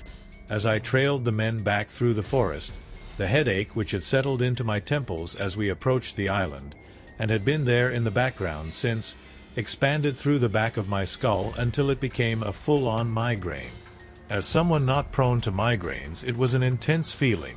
The sunlight and the sound of the ocean became unbearable. Even smells seemed to grow stronger, which on that island was not a good thing. My eyes watered and felt like they wanted to burst out of their sockets. I stopped walking, trying to push the pain back, but the detectives ahead were totally oblivious. As I stood there holding my nauseous stomach, I saw someone move between the trees.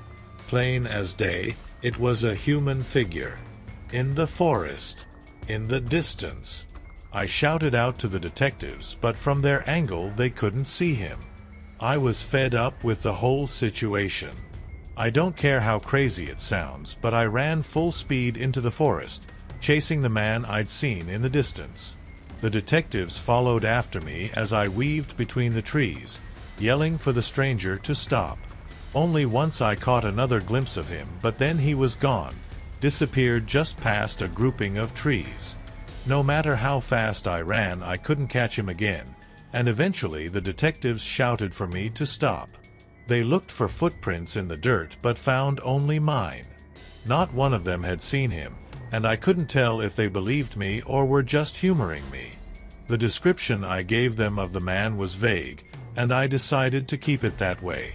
In the boat again, heading back to shore, I caught a glimpse of a birthmark on Detective Andrews' neck, just behind his ear.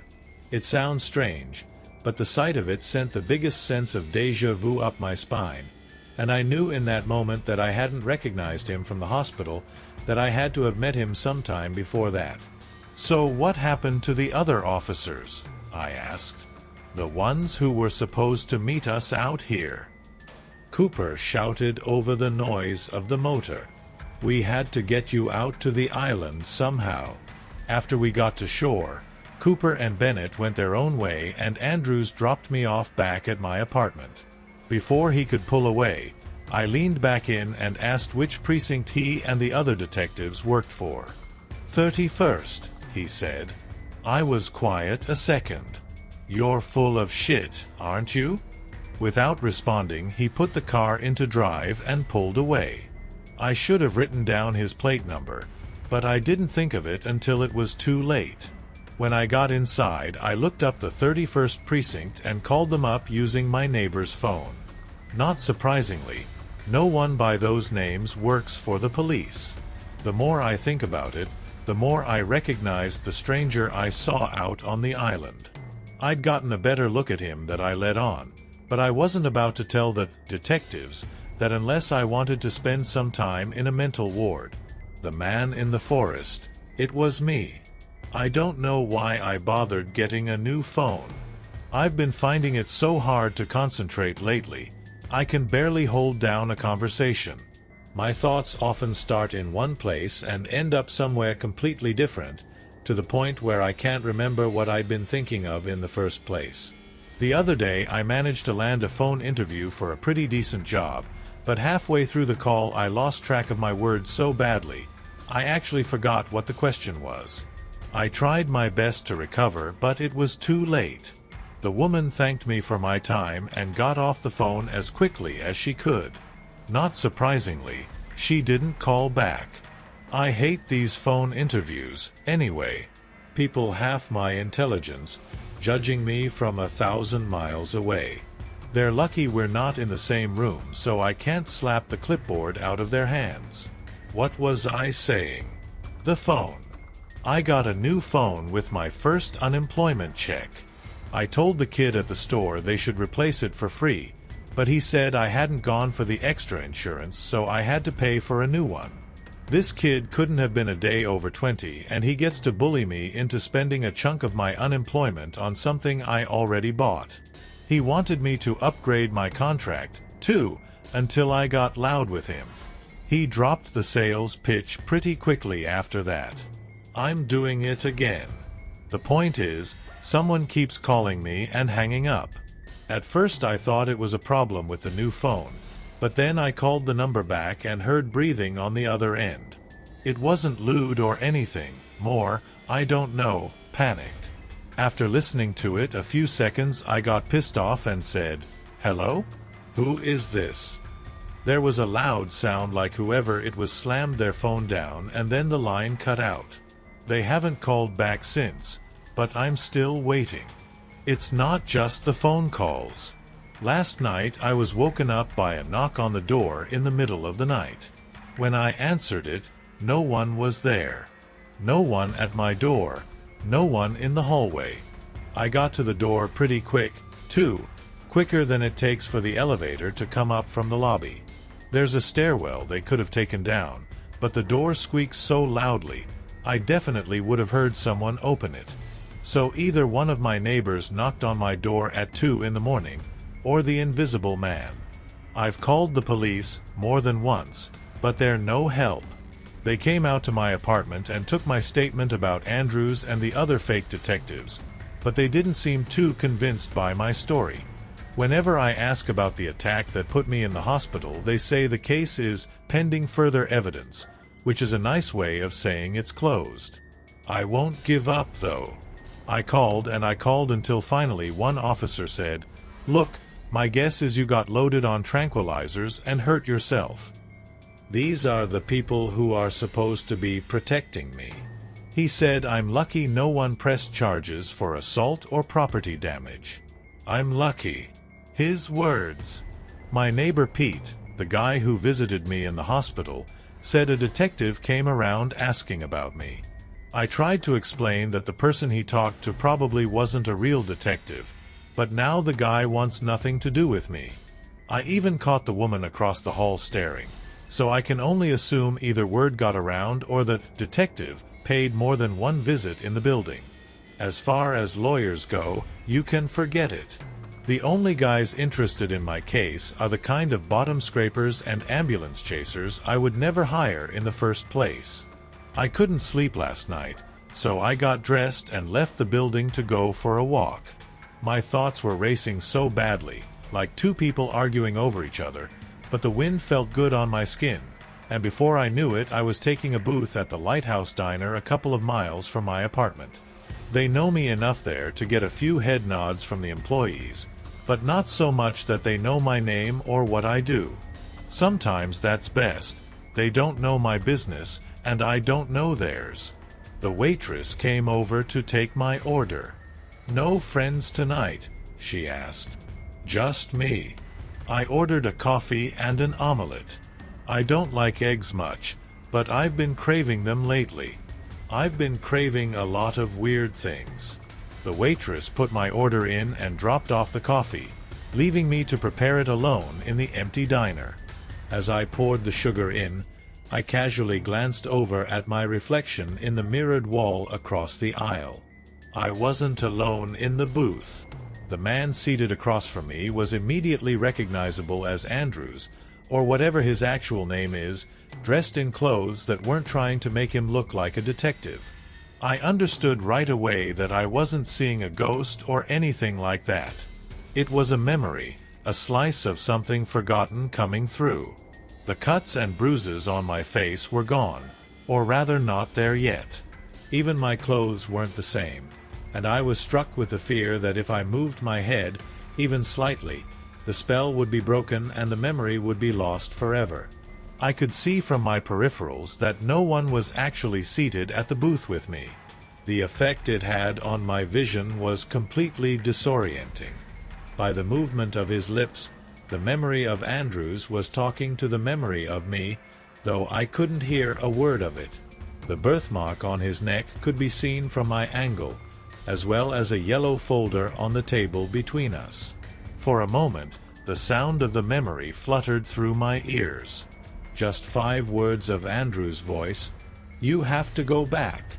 Overcome with curiosity, and worried the memory would fade before I got any answers, I slowly turned my head to look down at the table, hoping the folder would still be there. But there was only my coffee. A second later my food arrived, further breaking the spell. I ate my eggs in silence, and when I was done I asked for the bill. Before she left the table, I reached out and stopped the waitress. "Quick question," I said. "What did you mean when you said, 'No friends tonight'?" "Ah, hey, I wasn't trying to be mean," she pouted in a friendly way. "It's fine. Did you say that because the last time I came here I was with someone?" "The last few times, I think." "Did you happen to catch his name, or see it on his credit card, anything like that?" She shook her head. "He paid cash if I remember." "Why, did something happen?" I waved the question off. "Nothing you would believe." She nodded, looking a bit weirded out. I paid the bill and headed home. This time I really felt the distance. The night reminded me of the island, the way the wind whistled in the treetops, making me feel hollow. By the time I got home I was cold and drowsy and tired of walking, but even still, when I laid down in bed to give sleep another shot, I could feel it wasn't going to happen any time soon. After the first hour of lying awake in bed, I began to hear sounds. Whispers in the dark, but wet, like they were shaped from the sounds of maggots shifting. I jumped up, turned on the lights, and checked every corner of the apartment. Nothing was there. When I finally did fall asleep, I dreamt of being a kid again. I was back home with a living father and a mother who spoke to me, and they were good dreams of holidays and playing and dinner time, but whenever I would turn my head, the house, the sky, everything was lit in a deep red light. This can't be real. I know this can't be real. 2 days ago I decided to leave town, for good. Too many people who couldn't be trusted knew where I lived. The way I figured it, you only get one life, so you'd better make it last as long as possible. If I had to wander the country, be homeless or join the circus, at least I'd be alive.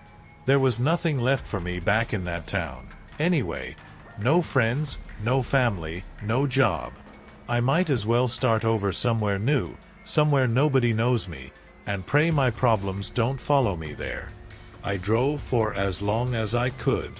There was no destination in mind, just west, like the old pioneers, except instead of fighting dysentery I only had to stop every few hundred miles for gas. I drove until I could barely keep my eyes open, and the first time I nodded off I picked out the cheapest motel I could find and checked in. A sickly girl with small teeth gave me a key and told me where to find ice, though she didn't sound too convinced of it herself. My head barely touched the pillow before I was asleep. Except here's the thing. I fell asleep in a motel bed, that much I know. But I woke up on the island. Sunlight danced on the leaves. It was a bright day, too bright for my eyes, as if they were adjusting to the light after walking out of a darkened theater, but it wouldn't go away no matter how long I waited. The sun was angry on my skin, and I felt about the light a way I never had before. It bothered me, hurt me. Right away I suspected I was dreaming, but it all felt too real. The feel of the grass underfoot, the salty air that stung at my nostrils. Over to my left was the dock, with no boat as usual, and behind me the main research building and the guard's office. As I studied them, dumbfounded, I noticed they were in perfect condition. The guard's office especially was intact, no busted down door or damage of any kind. And there were voices coming from inside. Slowly I walked between the buildings to the side of the guard's office, giving distance to the windows, careful not to be seen, and pressed my ear to the wall. The voices were muted but familiar sounding, and I struggled to make out the words. A laugh, one I would know anywhere. It was Eric, the day guard. Eric, laughing. Eric, alive. Hearing him like that set something off inside me, and I took my ear from the wall and headed toward the door. I'd like to say it was relief at hearing him alive, or some heroic need to warn him about his coming death, but to be honest, more than anything, I felt angry. A rage boiled up in my center as I took step after step through the grass. But before I could reach the door, it opened, and someone stepped out into the daylight, closing the door behind them. Terry. I'd gone over this scenario in my head 1,000 times. What I would do if I could get my hands on her. This psycho, this Black Widow. How I would enjoy making her pay for what she'd done to me and so many other unsuspecting men. I never thought I'd actually get that chance, considering she'd died back in that cave. But these days, all things considered, that doesn't seem to change anything.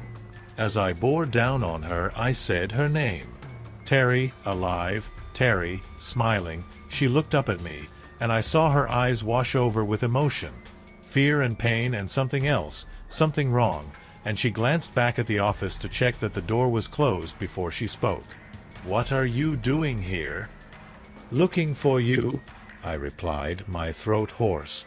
She looked again at the door. As I advanced on her, she didn't back down, didn't try to fight. She only stepped forward and said something I couldn't hear. In my mind, all I wanted to do was grab her, to hit her, choke her, shake the life from her. But the moment I reached out, hands going for her, my eyes went dark. Night. I stood on the dock listening to the ocean. It was an eternal sound that pulled at my gut, urging me to step off the wood and into the water. The coastline with its lights and sounds seemed the most foreign, most unnatural thing to me at that moment. There were closer lights, too. The guard's office was lit up like a torch in the night for the moths to bump and spiral against. Not just the outer security lights, but the ones inside the windows as well. But there was something more important I had noticed, not a light but a sound, out in the trees past the buildings. The sound of a man walking through the woods. Quietly, trying not to give myself away, I left the dock behind and walked up the hill past the office, past the bright window where inside the computer clicked and hummed. I tracked the sound in the trees through the first clearing. My God, the rotting bodies were back, even the disappearing and reappearing woman, and halfway across the island, always keeping my distance in case my footsteps were too heavy. I felt clumsy in the dark, uncoordinated, and I didn't want to be heard by whoever it was I was trailing. Based on the direction they were going, I had a pretty good idea who it was. A few hundred yards from where the pretend detectives and I had searched for the elusive second cave entrance, I doubled my pace without care for the noise. I'd be damned if I lost the bastard now. Yet damned I apparently was, because as I came to where the entrance should have been, I found myself very much alone in the clearing, staring out at ivy and leaves soaked in dew. I didn't see much choice except to wait, so I dug myself in behind an elm and watched carefully for anything unusual, any sight or sound to go on. It took less than 5 minutes. With no warning, a patch of thick ivy swung up from the ground less than 20 feet from where I crouched.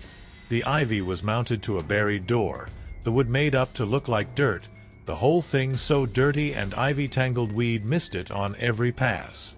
Dr. Christensen rose up from the ground. He calmly climbed an unseen ladder, then stepped up from the depths and onto the ground. He shut the door behind him and tossed something into the tall grass, stomping back into the woods. I waited until he was gone, then scrambled forward and checked what he'd thrown. A mostly empty bottle of whiskey, the remains dribbling into the dirt. I left it and pushed my hands into the wet ivy, searched around until my fingers found a handle. The hidden door lifted so easily, and once it was propped open on its rusted hinge, I clambered down the hole beneath, feet slipping on the cold metal rungs of the ladder that led down into the ground. The sea echoed against rock, and there was just enough light for me to stumble my way through the cave. It wasn't the moon, or a candle, or a flashlight that guided me, but the blinking, cycling lights of machines working in the dark that drew me in. One or two had small monitors, but most of them were of an older style, with dials and diodes and paper-fed readouts and a crowd of other things I've never seen outside of a black and white movie. And one of the screens showed a topographic line map of land which could only be Twain Island, with small bulbs inserted in key points. One of them was lit up and buzzing, and if I had to guess, I would put its location somewhere close to where Greg's body was. Greg, the guy with the arms. As I got closer to the busy machines, one of them, the largest, clicked on as if responding to company, and a large, thick-glassed bulb at its top, one that reminded me of the lamp and lens at the top of a lighthouse, hummed to life.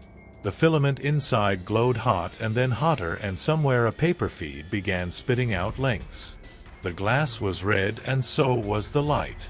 The sight of it sucked me in even stronger than the ocean had not long before. I reached out for it, reached for the expanding glow, walked toward the welcoming luminescent red, and in the throbbing crimson light I could see there was something wrong with my hand near the thumb, something that didn't belong there, and as all became the dark warmth of red sun, I made out the faint patterns of black thread stitched into my skin. I woke up in the morning, in my car, pulled over at a harsh angle on the side of road. Whether I'd stayed in a motel or not I couldn't say, but enough cash was missing from my wallet that I think I did. These days it's so hard to keep track of every little thing. It's bad enough keeping track of where I am, let alone where I've been.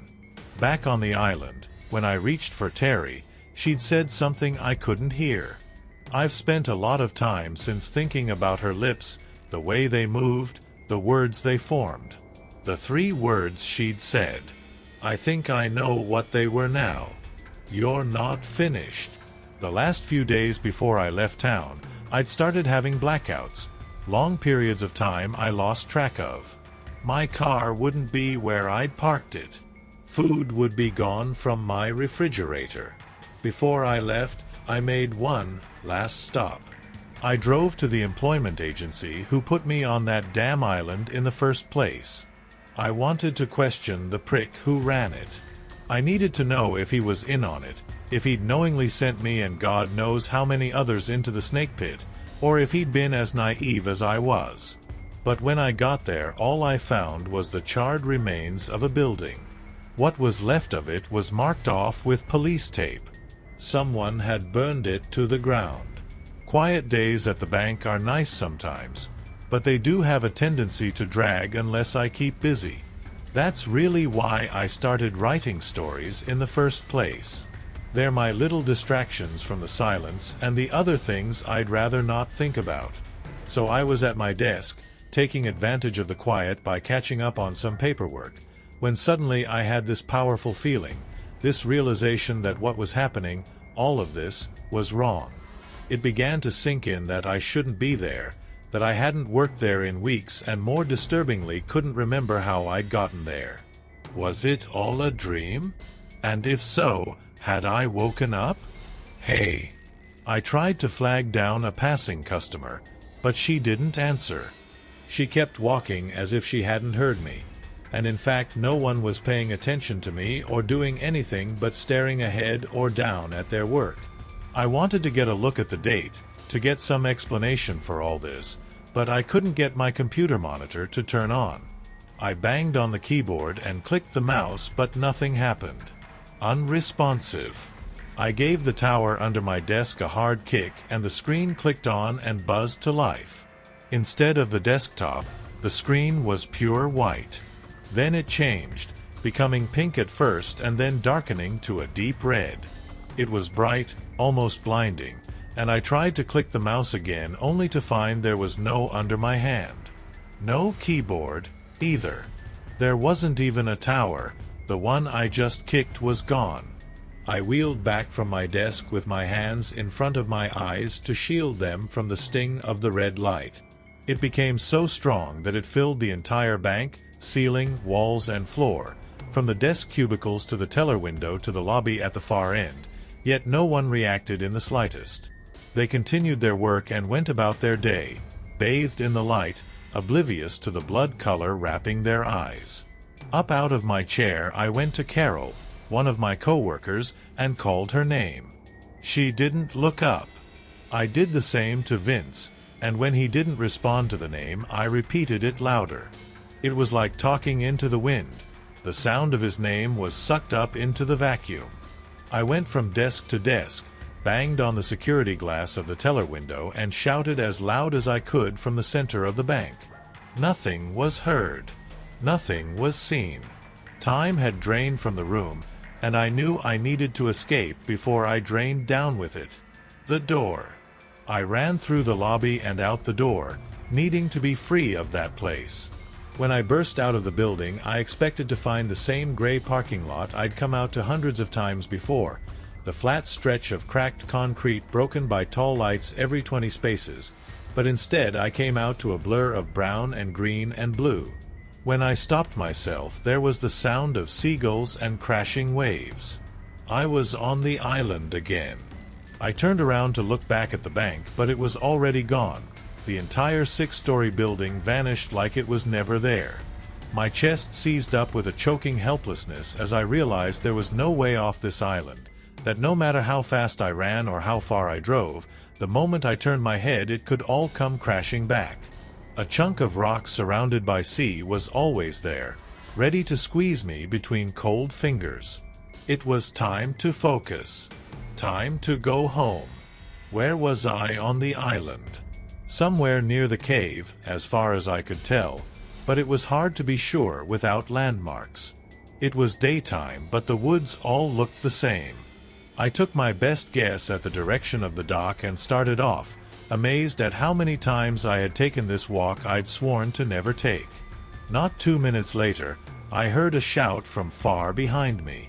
It was a man's voice telling me to stop. Without a second thought or even a first, I ran.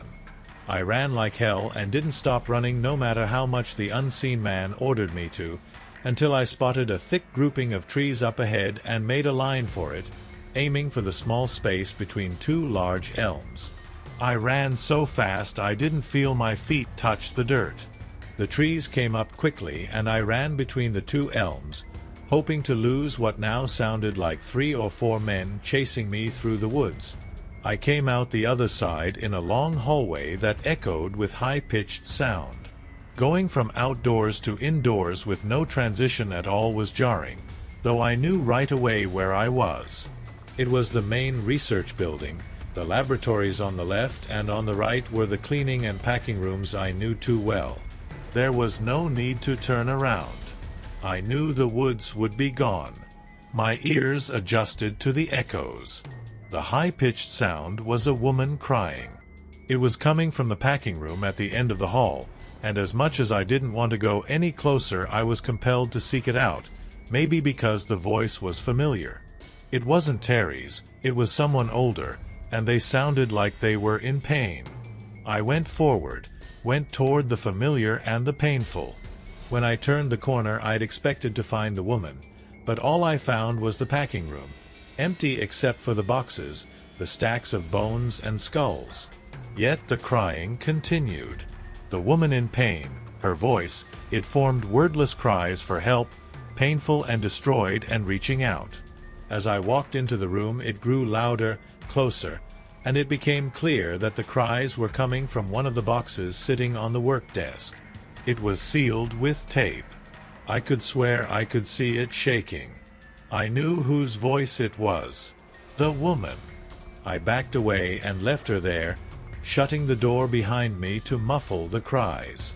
On my way back up the hallway and toward the exit, I peeked into the laboratory and caught sight of a familiar scene.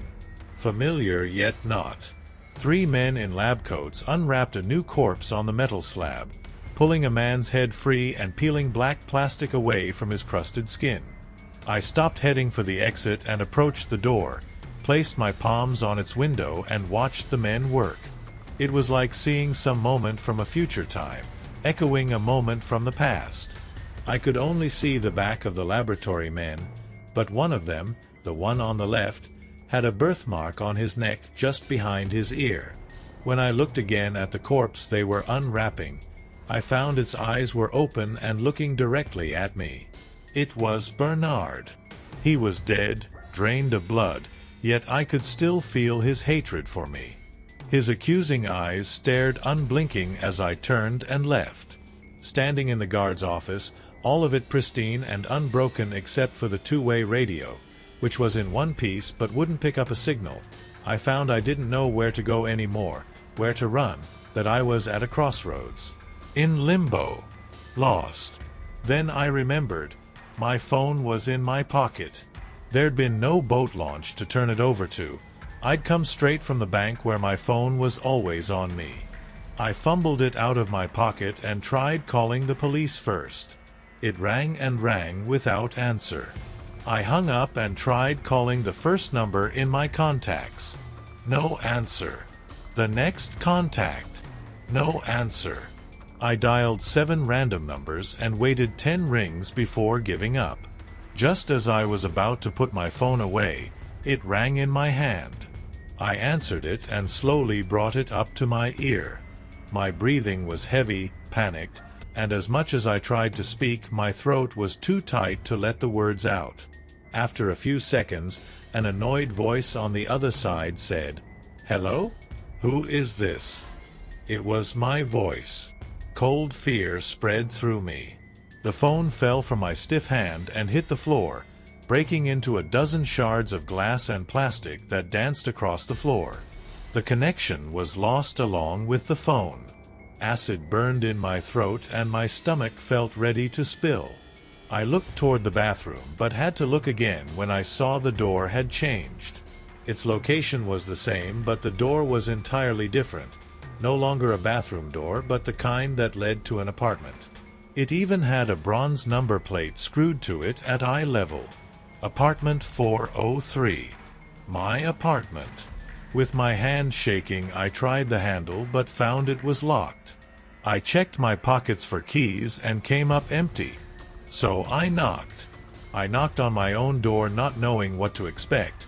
If it would swing open and I would find myself face to face with myself, or maybe someone else completely, living in my apartment, taking over my things. At this point, nothing would surprise me. I waited a second. My hand hovered as I considering knocking again. I decided not to. As I looked around at the office, trying to figure out where to go from there, if I should risk jumping in the rough ocean and making a swim for shore, I heard the unmistakable sound of the door shutting behind me. I swung around to see what had opened it, but there was only a closed door. Not my door, not apartment 403, it was only a bathroom door. I opened it, unlocked now, and looked inside to find the bathroom and nothing more. I don't know where I am anymore. I'm not even sure I'm really writing this. I feel lost, exposed, like a hermit crab pulled from its shell. Some part of me is fading fast, and I'm afraid the next time I close my eyes, the next time I blink, it'll be for good. I'm sorry, Mom. I'm sorry about Dad. You told me I would answer for my sins, and you were right. They didn't bury their treasure here, they buried their dead. I was woken by a gunshot. The rough sounds of scuffles in the dark reverberated in my skull. It took a long time, too long, to draw enough energy to open my eyes, and twice as long to sit up, but finally my feet dangled from the slab. The contraption around my chest glowed faint red at its center, and grew brighter each time I moved. My body was difficult to control. The skin felt twisted over bones, like I'd slept in a suit one size too small. The first time I stood up I fell down, hit the stone floor hard, but I stood up, steadied myself on an instrument table, and eventually took my first step, followed by another, and then another. The stone was cold and damp under naked feet. The cave was lit up by lanterns and the excited readouts of machines, all those computers cooling down from their purposes. However long I thought it had taken to open my eyes, my perception of time had been wrong. It seemed I was alone inside the cave. The fight had moved elsewhere. Halfway across the cave, I found my sister. She lay in a ditch of wet rock like a lost doll. I fell on her and wiped the foam from her mouth to check her breathing. It was faint, the same for the pulse in her neck. There was a needle mark where a droplet of blood had beaded up. Before I could try to resuscitate her, her eyes fluttered open and she smiled up at me. "Who did this to you?" My voice. It felt so strange coming out of my throat. "Your eyes." She was raspy, strained. It was as difficult for her to talk as it was for me to watch her try. "Who was it?" Dr. Dash, the word cut out as she winced in pain. Whatever he had used on her was tearing her insides apart. I told her I could get her help, but she shook her head. "Too far. Won't make it. Just promise." "Of course I will." She smiled again. "It's so nice to see your eyes." Suddenly her smile twisted and she began spasming underneath me. Her body bounced violently up and down, arms and legs slapping hard rock, and I tried my best to hold her still, keep her from hurting herself, my body weight pressed down on her. But soon the spasms stopped. Her eyes lost focus and she exhaled one final, small breath. Right there, in my hands, my sister died. I allowed myself a moment before my thoughts turned to the good doctor, the man who had promised to give me my life back and ended up taking it from me. As I pictured his face, I became aware of the cave around me growing brighter, the body of another guard now visible, the ocean water where it entered the cave, all of it cast in blood red. The machine on my chest, it fed on my anger. The hotter I burned, the hotter it did, until the cave was like the head of a struck match. As fast as my remembering limbs would take me, I climbed the ladder and exited the cave, emerging into the dark woods which had been my home for too long. Before I left, I shut the door behind me and made sure it was properly concealed by the plants and ivy and other things that grew there. Like a searing flame, I crossed the island. The old trees lit up in my presence. I ignored everything except my destination. Even as I came alive with fresh senses, I thought of one thing only, one man. Like the coward he was, I knew I would find him near the dock trying to escape the consequences he deserved. Not 20 yards from the buildings near the dock, I heard his wretched voice. I didn't say 20 minutes, I said 30. Through the trees I could see him, standing in the clearing, arguing with a man on the phone. You can justify it however you want, but if your brother isn't pulling up to this dock in 30 minutes, it will be your head. Do you understand me? He had been stabbed, the back of his coat slick with blood. I hoped it was my sister who'd done the deed, but I had the faint memory of it in the back of my mind, as if I'd done it myself. I waited for him to hang up the phone before I stepped out from the trees. The sound of my foot breaking a twig caught his attention, and his hand tensed around his gun. He relaxed when he saw it was me, as if I didn't pose a threat. "Get back to the lab," he ordered, like I was his dog. "I saw what you did to her." The doctor's face tensed up as he re-evaluated my presence. "It was unavoidable," he concluded. "Now help me with him so we can finish this." He looked over to the small guard building, through the door which seemed to be blocked from the inside. "There, he sees me," the doctor said. "Now is the time. If I help you with him, you help me with her." He looked back at me. "You're mad." "Yes, I am." I walked slowly toward the doctor, and for the first time since I met him, fear crossed his eyes. "I told you it was unavoidable. Even if I wanted to, there isn't enough time to bring her back." As he babbled and fumbled over his words, I took hold of the metal contraption wrapped around my chest and began to pull it from my skin. I ignored the pain of the needles and wires ripping free. "Now hold on. The body doesn't give up the old spirit so easily.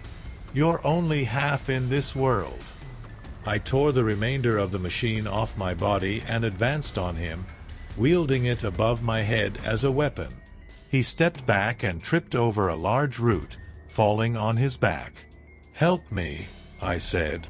"Of course," he replied. He raised his gun and fired. The bullet screamed past my ear. The rage exploded in my chest as I began to bludgeon him with his own device. "There's still work to be done," he screamed, firing again, but I could barely hear him, my ears gone deaf. Not wanting to break the contraption, I threw it aside and choked him with my hands, and even as the bulb dimmed, all was red in the night. With my lungs burning, I left him there and began working on the office door, beating against it with my hands and body. A shout came from inside the small building. I beat on it harder until the wood cracked, and after a minute I pushed it the rest of the way open. A stitched-together man stood frantically typing at the computer. He wore guard's clothes and the parts of a dozen different corpses, a suit which had recently belonged to me. The patchwork man looked at me, at my face, and a look of familiarity filled his eyes, followed by horror. "What?" he exclaimed. He looked down at his hands, turned them over to see the black thread holding them together. "No, you can't." Using his disorientation against him, I attacked the patchwork man. We fought brutally, each of us laying claim over the same earthly body, and at times I saw the struggle from his eyes, and at times I could feel him seeing it through mine, but his weak, assembled body was no match for mine. He managed to bruise and cut my new face, but in the end I was the one left standing. As his mismatched eyes grayed over, I read the screen to see what he'd been so passionately writing. "Listen, I'm writing this because I have no phone and no one to email. My father is dead and my mother might as well be. I have no friends and no one to help me. Don't come out here, I'll update tomorrow. I'll be okay. I'll think of something. God, just don't come out here. Before I sign off, I have something to confess. I wasn't just hired to be a guard." That was how it started, but then it became something more. These men approached me and said the doctor was conducting secret studies on the island. They said he'd discovered the soul. The man with the birthmark, he told me the doctor made a breakthrough in something called spirit retrieval. That they wanted me to spy on him, to get it for themselves, or they'd tell people what I did. That I was responsible for my father's death. I didn't believe it at first, but now I think the island is some kind of focal point. Stealing the body parts, that's just phase 1. Once they get the spirit into the body, it can be transferred into someone whole. Someone alive. That red glow out there, whatever killed the doctor, I think it's the brother, and I think I know what he wants. If I make it off this island, that is if my body makes it to shore, it might not be just me inside of it. Whatever you do, don't trust me. With one bloody finger I held down the backspace key until I was satisfied, then hit send. I stripped the patchwork man of his uniform, put it on myself, and dragged his body into the woods to join the others. Let the sniveling men deal with it, the men who sniffed and pried and stole for themselves. Like so many maggots I'd come to know. As I stood at the end of the dock to wait for the boat, the sting of the wind on my damaged body, I could feel the guard inside, fighting me, the patchwork man struggling to take his life back. He didn't understand the futility of his fight, for the simple reason that I wanted it more, his life, his vessel, and would do more to keep it. It was that simple. I would pull his strings until it was time to cut them. You won't hear from me after today. You will never see me again. I will not tell you where I am or where I'm going. This is my final transmission. One day, I'll come back for her.